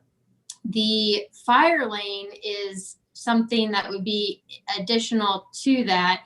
And I believe the way the fire lane is shown on the screen, it would actually encroach on city property. So the city would have to also consent to the fire lane, and then that would eliminate the ability for anyone to park in those spaces, because they would then be offending the fire lane and the law regulated to not parking in a fire lane. Okay, let me follow up my question and say, if the access easement is enforced by the three property owners upon which the easement exists, does the owner of Ozark Square properties have any right to shut off access to his property at his south property line if he felt that wasn't right, because his clients are now parking in that area? Does he have the right to shut off access to his property and thereby shutting off egress from that whole area to the north? That would require review of the access easement language. I have not reviewed that in the recent time frame, but if the access easement clarifies that it's as it is was depicted on the screen just a second ago, if it's as it shows there, where it's allowed to go through and then exit off of that property you asked about, then I would believe that they would still have access to that. But that's really a private property issue. And so I would encourage review of that language, and I'm happy to also look at it, but I may be prohibited from providing legal advice as to the rights and benefits of that access easement. Well, I would like for you to look into that, because it seems like that fourth property to the north could be a key if they cooperated or failed to cooperate. I mean, those parking spaces don't work at all unless people can back out and exit to the north. And so I don't think the fire lane is necessary. I think it would be nice to have that, but I don't think it's necessary to solve the parking issue if the access easement was enforced. But I've talked to these people, and I'm probably more familiar with this than most of the aldermen, possibly not Bruce, but I think we need to explore the access easement and posting it first, and maybe have a meeting with the owner of Ozark Square Properties and see if that's going to be a problem. And because we can't have him cutting off the egress there to the north where it says 26-foot wide fire lane, because that's how you get back out onto 3rd Street. So to me, that's an unknown that we'd have to have the answer to before we could really take any action. But selling those spaces I know that there's one of those property owners who would love to buy them, and we would have a ready buyer. We'd probably have to put it out for bid. And if we sold it to one person, we'd make several other people mad, and that would just complicate our problems. So I think we need to solve that access easement problem first, and I'd like for you to look into that and see if that is posted, how that affects the egress from that easement to the north. Mr. Flores, you had a question? And Yeah, then the Mr. one thing I was Galloway. curious about is I know that's a right of way right there, and I know it's outside of the property line that's owned by the city, but I'm assuming there's no way to push those parking spots further to the west. And because I mean, we're barely encroaching in on that fire lane there. I know we'd be getting into a right of way probably issue or something like that. I just didn't know if we were able to make money off of it, as far as the city, like being able to charge for the lanes. Is that possible to push them to and just clear that 26-foot wide fire lane? Would that even be an option? Well, I think you're right on MoDOT right away right now. And so, I mean, we're already charging for the parking spaces. So if we were to actually try to extend that parking lot further to the west, now the city's expending more money to try to extend something that again isn't really our problem. And I guess if that's what we wanted to do for 8 parking spots to try to continue to accommodate people, but the access easement and posting the access easement, again, that's a private property thing. We're not going to post that access easement. That's for the private property owners to post, and then they can call somebody to tow, and they would be responsible for calling the police and go into that process. We're not going to manage this parking lot other than our own property, but we can look at where exactly the MoDOT right of way lies, Mr. Flores, but I think we already did that, and I think it's literally right on. I don't think you could go any further without spending significant money, because the slope right there, you have to build a retaining wall, and we don't even have a sidewalk there right now. It wouldn't be worth the investment, I'm sure. It wouldn't be worth the investment. No, you're not going to recoup it. We've already spent money to basically pave the entire area. So, and I don't believe it'll be a long time before we recoup that money. So, but yeah, the access easement posting is really a private property issue. We can certainly talk to the owner of Ozark Square Properties and see if he would be so nice as to grant the extension of an access easement through his property. I don't think that's going to happen, but we can certainly ask. Mr. Galloway? Yeah, I'm going to limit my discussion to topics outside of selling those spaces, but I can tell you that I've been intimately involved in the discussions that involve these parking spaces. I can add some information. I think one bit is that for more than 10 years, vehicles have been traveling off of, I can't remember the name of the street at the bottom. And then coming up and exiting, because that's how it's designed. So I don't think there's a question that there is a prescriptive easement there. But the question for landowners is, everybody wants to avoid litigation. So a lot of discussions were made or were had about how to deal with vehicles that are parking alongside here. I think it is a city issue in that the city owns these slots, is leasing them, and many vehicles, the larger ones, cannot back out if there's cars that are parked behind the building. So, the city is leasing parking spaces that unless the parking is cleared here, some of the people who are in there are stuck. And there's nothing like sitting at your desk as a lawyer and your confidence is there at the back of your building, and have somebody pound on your door demanding, whether your employees are parking back here. And tempers can get pretty high. And tempers have been high back here. More in depth, well, there's a hair salon that's in the Ozark Square Properties LLC's first floor, place where I like to go and certainly recommend. But a lot of their employees are the ones that are parking along here. There's no way for the real property owners to resolve it. I'm just going to tell you that is a non-starter.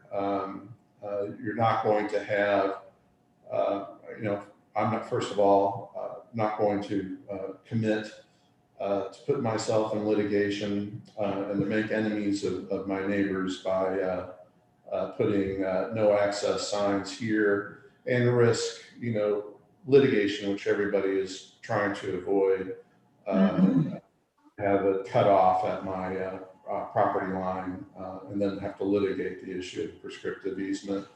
So it's a non-starter. Not a solution. It won't happen. The property owners here will do no parking signs. I think for the city, the question is, what does it think about the fact that it leases spots that some vehicles are trapped in, and they are trapped there. We drive bigger vehicles every day, and it is a problem.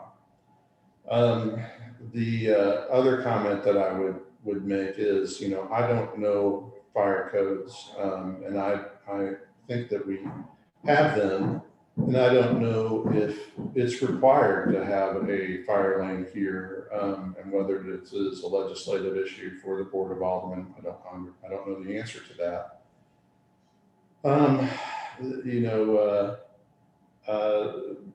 If you go and look at the properties, there isn't a place for the fire trucks to go that's close to the buildings. None of these buildings are sprinkled. All of these are wood and brick, and they would all go off like Roman candles if one of them caught fire. There's a strong risk of it spreading pretty quickly. And the codes are such that there's no requirement for fire escapes. There's rear access for me and a fire exit on my building, but that's not true for the lower two properties. I don't know about the Ozark Square properties. So, I don't know if that's required. As a solution to a parking issue, I don't want to propose anything that's bogus, fire lane, something that's wouldn't be there except to avoid just the city putting up no parking signs along here otherwise. But if that is required by code, then I'm afraid that the city should look at that. If the city decides that that isn't something that is required by code, I don't want to be involved in a legislative process that has no credibility and is just a way of solving a parking issue by putting a fire lane there. I don't think there's anybody in the public that would view that as appropriate. If the city looked at it and said, well, sure, these can blow up like Roman candles, and there isn't any egress for 3 of the buildings here in that event for the upper stories, but that's just not how our code is written. Then I don't see that there's going to be a solution, and then you go back to the city problem of leasing land. that some vehicles can't use. Leasing parking spaces they created that some vehicles can't use and periodically traps people in there.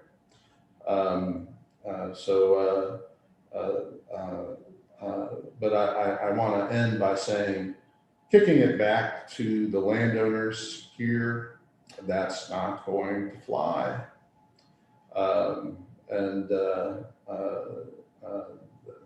That really isn't. So anyway, those are, and I say that, and I don't think I said it before, I am the one who had discussions on parking multiple times with all of the landowners here, and these are all good people and business owners here. They're all good people. They all have interests. We have come close at times to solving issues, but always the interests were just too far apart to form an agreement. So, either this is a city issue and it gets solved, or it's a private issue and the people who are leasing city parking spots will be trapped from time to time. And I will leave it at that. All right, let me clarify two things. Let me clarify one thing and ask you to clarify another, please, Bruce. I have spoken with Don Gregory, the fire marshal. They cannot require the fire lane. That is, I guess you would call it a pre-existing condition. If it was new construction, they could require it. They would like to have a fire lane, but they cannot require it. If there is a fire lane, it needs to be that size, because that is the size that would accommodate a ladder truck for the stories, for the size of the building. So a fire lane would have to be voluntary on the part of the property owners. That's according to Don Gregory. Now, the thing I would like for you just to nod your head and clarify, I understood from what you said that you have tried to broker an agreement between the three property owners, the two to you and the two to the south, and you've been unable to get an agreement on posting. Is that correct? No, what I can say is this: there is not going to be an agreement that risks. I've talked with every landowner here, and particularly Ozark Square Properties and tenants.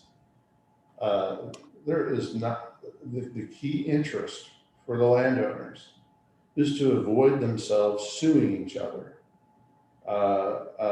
in the event that somebody just cuts off the access easement and makes the fire lane unusable. The Ozark Square Properties LLC is not going to consent to a fire lane. So if it is true that the city doesn't have the power to put one in, then this will not happen. Doesn't matter. Nobody is going to put themselves in a point where everybody's hating each other on the square here. And so you go back to, what does the city think about leasing spaces where some people get trapped? Well, I think if we lease spaces, we have the obligation to make sure that they're usable. Otherwise, I just think that's our responsibility if we in fact lease them. We could have that property appraised, and we could sell it as excess property. I think that could probably cause a larger problem with people. I see you, Mr. Forrest, just hang on. That would cause a larger problem, because I think that the neighbors and the community, the customers of the Beehive, everybody expects the city to solve the problem. And I don't think it's a problem that is solvable by the city if the landowners won't cooperate and agree, and all four of them. And so it may be our only recourse is just to wash our hands of it.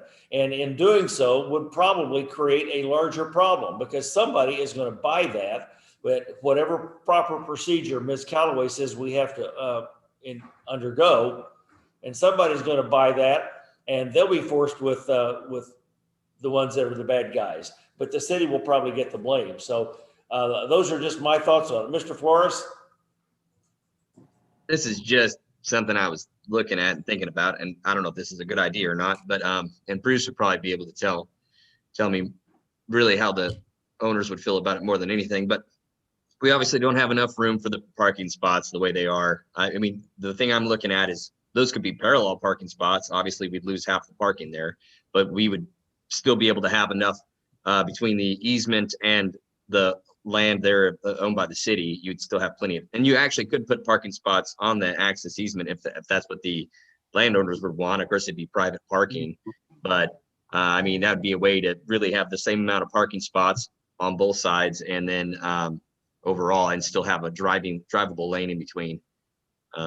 But you wouldn't be a fire lane. If you didn't made it a fire lane, you could make parallel parking on the west side and then still have the fire lane because you have plenty of room then. But like I said, you're still losing out from people being able to park behind their own businesses there. So that's just one solution I was seeing. Well, that's an interesting thought. Let me ask you something, Mr. Galloway. How do you feel that the property owners would feel about parallel parking that is private for themselves, posted for themselves only behind their buildings? Is that something they would be interested in? Yeah, I mean, I think that, you know, if you're going for a consensus among everybody, you'd have some people that would be supporting.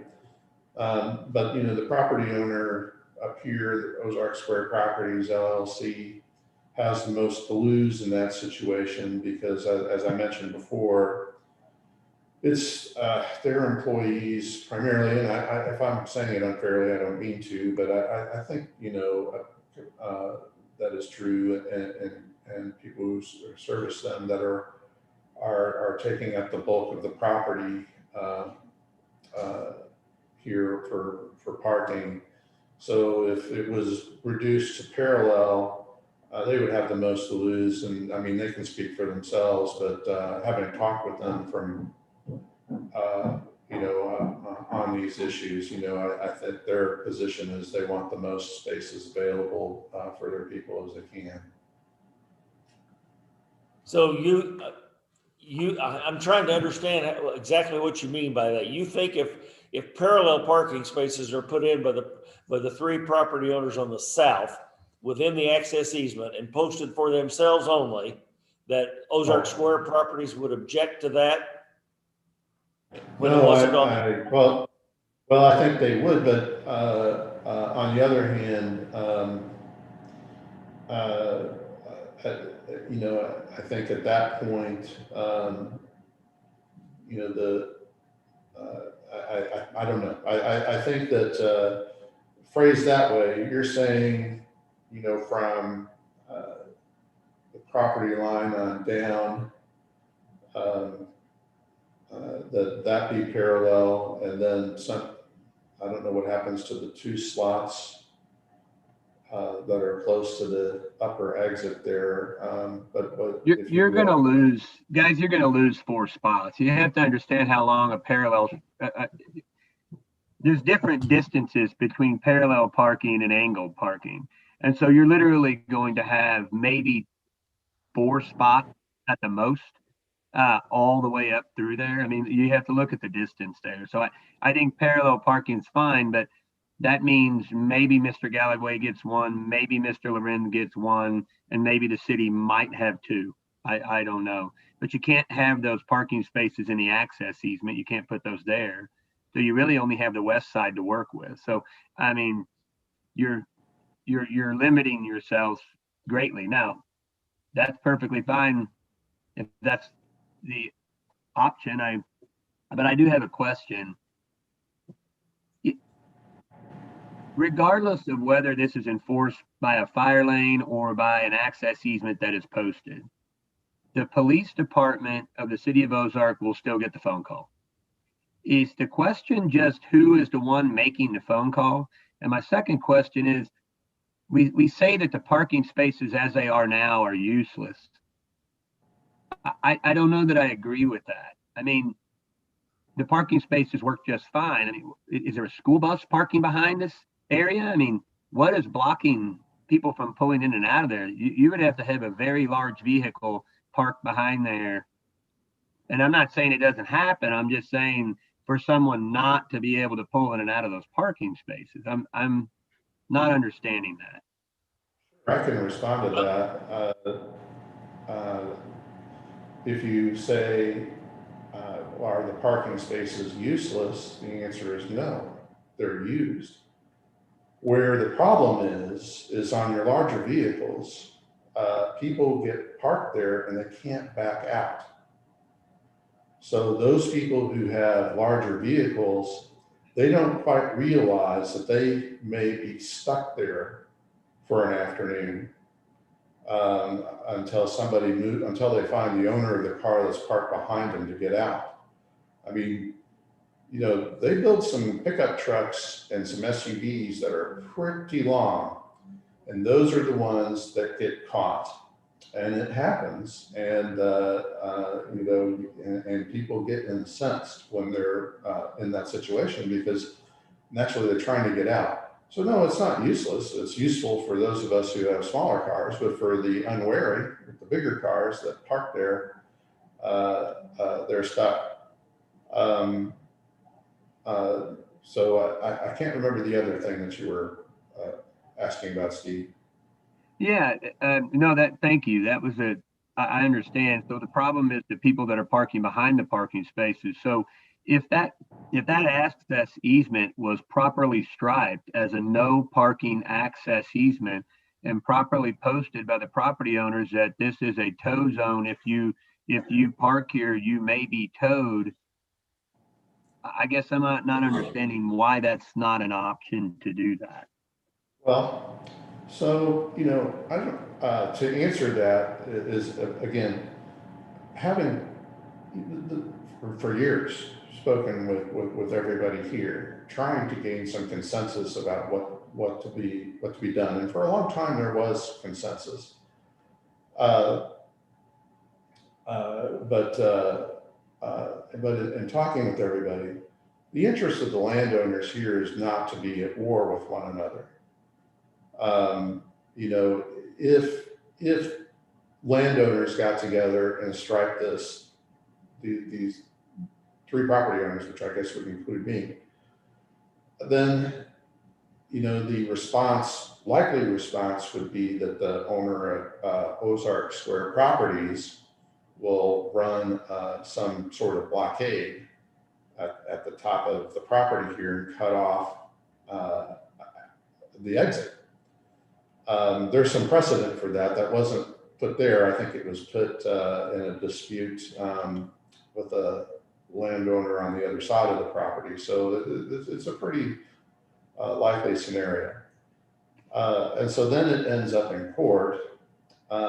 Probably there is a prescriptive easement here, but that goes all the way to the exit.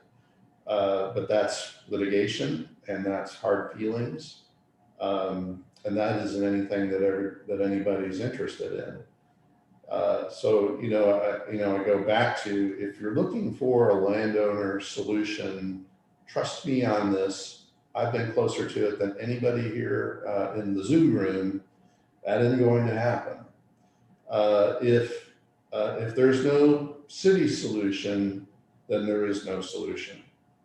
And maybe there is no city solution.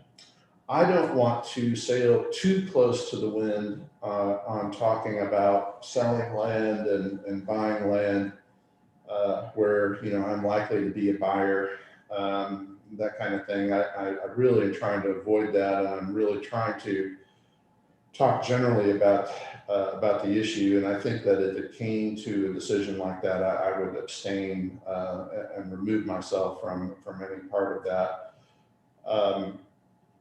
But I can, you know, vote for things like fire lanes, but I certainly wouldn't do that if the thinking was that the fire lane was just a way of solving the parking issue. I couldn't support that. I don't think that's how fire lane should work, and that'd be a bad precedent. And it would undermine public confidence in the city. I think the city would get a black eye. But if a fire lane is not possible, even though the fire marshal is saying, look, it'd be a good idea, I think it's probably a good idea. But if that's not in the regulations, it's grandfathered in or something, then that's the way it is. And so you may have an intractable problem as far as the issues that I'm free to talk about. Yeah, Right, I think everybody agrees that the fire lane is a good idea. I mean, I think everybody would want it. The problem is that you eliminate all of the parking spaces because Samantha's already spoken to the fire department, and the fire marshal said, absolutely in no way, if you put a fire lane back there, none of those parking spaces, nobody can park in those spaces, because if it overlaps them, absolutely not. It's not going to be a fire lane. Well, what you would do is just restripe at a stronger angle, and in fact, at a stronger angle, and you would increase the length of the parking spaces. You would lose one or two that way. That also, could be done potentially. I mean, I'm not a engineer, that could be done to, as I sit here and talk, as a way of those larger vehicles avoiding hitting the ones parked behind the back of the buildings. Restriping might be able to handle that. I don't know the answer to either of those situations, but I imagine that it would. All right, let me hang on just a second, Heather. The idea, I think there is a solution. And Bruce, it could be a combination of what you just said, or it could be that we just let all of our leases run out and that we restripe them horizontally and parallel parking, and we have fewer parking spaces. And then we put them out for a lottery. We still rent them, but there would be fewer of them. And we either do it parallel or at a more severe angle to where people could get in and out. But I do know that the dentist, he has spoken with me as well as Mr. Childers, and he says he has a lot of older clients that just cannot negotiate those spaces when their car is behind them. So if we cannot arrange any kind of posting in the access easement, then it seems like the only solution to us is to change the way those are striped. And it's going to limit the number of spaces, and it will make some people upset, but it's our property and we can do as we please if that's the only solution. And we let the leases run out and we restripe it and put it up for a lottery. And that way it's fair to everybody. Well, if we only have two spaces left after we restripe it, and the older clients the dentist has are having trouble navigating the spaces now, I doubt that they're going to have any easier time navigating parallel parking, whether they could or they couldn't do that. I don't think parallel parking is going, I don't see the older people having trouble now being able to navigate two spaces of parallel parking. Steve, do the simple arithmetic. Those spaces are 9 feet wide and there are 8 of them. That's 56 feet. That's a lot more than 2 spaces. That's at least 4. Okay. But I mean, it's not perfect, but it is a solution. And if we're at a stalemate and don't have a solution, then we do have the control of that. We would just end up with fewer spaces. But if we've got 8 9-foot spaces, that's 56 feet. So, we can certainly get more than 2 parking spaces. Maybe it would just be 3, but anyway. Okay, Heather, please go ahead. You had a comment. I was just curious, Bruce, whose customers or who is parking where it blocks the other people? Is that Ozark Square Properties people? Is it your people? Is it, who's doing that? It's not my people. It's not Mary Ann Campbell's people. I don't know if it also includes Coggins Properties. And I don't want to put it sounds like I'm casting blame. No, I'm just curious about. Probably more to answer your question, Ozark Square Properties and others, but You know, there are also, so there are people that are tenants on buildings even north of here. At times I've seen them park down in here. You know, it's kind of a mixture, but where Ozark Square Properties is coming in is, I think that they would be saying, yeah, quite a few of us do use that, and that's why we don't want to limit it. Did that answer your question, Heather? Sure. Try to. Yeah. So parking really isn't legal on an access easement. Is that, am I understanding that? I don't know. The access easement would be for the benefit of the individuals who need to utilize it. So one property owner can't gate it or block it. And so if you interpret parking on it as blocking it, then yes, I would say the access easement would probably be frustrated by the parking in it. Okay.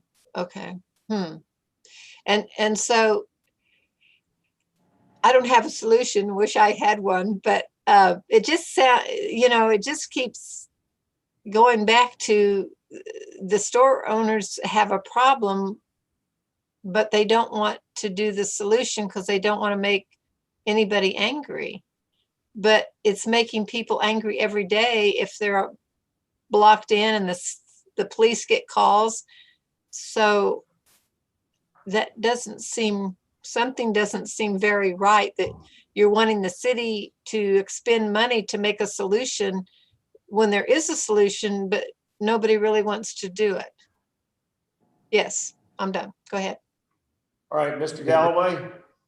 Yeah, I think that's a fair comment, Heather, but there is a couple things that I want to point out.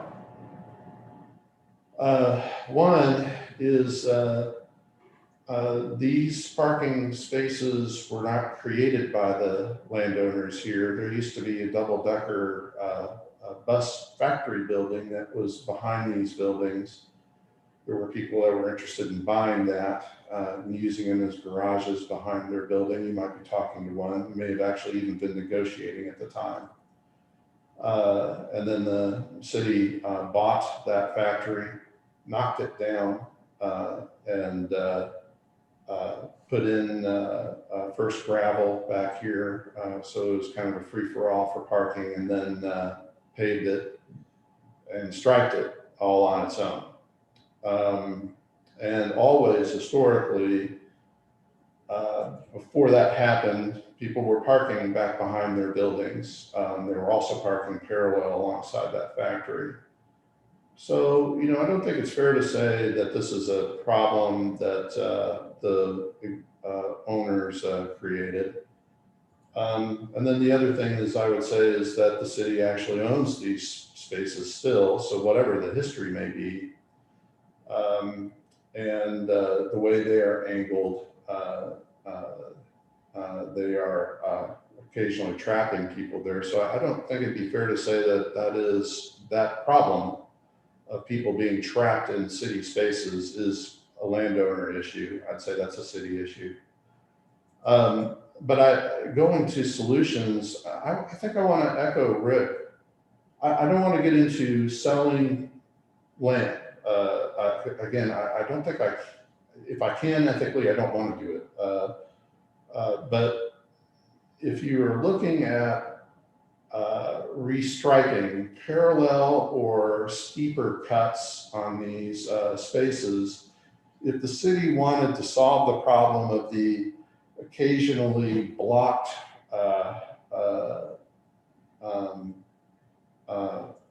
person in their own slot in the city's slots, it seems to me that restriping would solve it. And then, you know, there are cities all across the country that have, and including in Springfield, that have parallel parkings in their downtown area. I'm not advocating that, but necessarily, and people are able to navigate those pretty well. And at that point, you know, as far as city responsibility, I mean, I think you can say, look, if people are parking behind buildings, and that's what historically was done, and the city striped these this way, and occasionally people get parked in there and they can't back out, that is a city problem. And it can be remedied by restriping on city property, which is what the city can do. And then after that, they can do whatever they want with the land, including just hanging on to it. I kind of like where Rick was going. I came into this discussion thinking there was no solution, which has been my conclusion for years. But I think Rick might have pointed out the way through. All right, here's what we're gonna do. We're kind of at a stalemate until we see another drawing. So Mr. Parsons or Mr. McCart, whichever one of you is the appropriate one to ask, I would like that Public Works staff to make another drawing showing the maximum number of parallel parking spaces on the west side of our property, parallel, and also the maximum number with a more severe angle. Now that's a little more complicated, but that would be something that you all could figure out with whatever you do. That's your expertise. I would like to see that drawing, and we will take this up probably at a breakfast meeting in the future. We've gotten some good discussion. We may have a solution. We'll just have to wait and see if it's a good one. But I do think it's the city's responsibility, since it's our lot, to do everything we can to come up with a solution, because the property owners apparently are unable to do that, and I think I understand why. So let's do it at that. Mr. McCart or Mr. Parsons, I see your names on there. Are you okay? There you go, John. Yep. Can you do that for me? Yes, I can take care of that, and I'll have it ready to go by the next breakfast meeting. All right, very good. Thank you very much. All right, Steve, is there anything else on the agenda? No, thank you guys for staying a little bit over to talk about this. We'll get you that on the next agenda. We've already, and I just appreciate everybody's comments and direction, and always appreciate your time. So that's all we have, and thank you all very much. Thank you. Have a great day. Bye.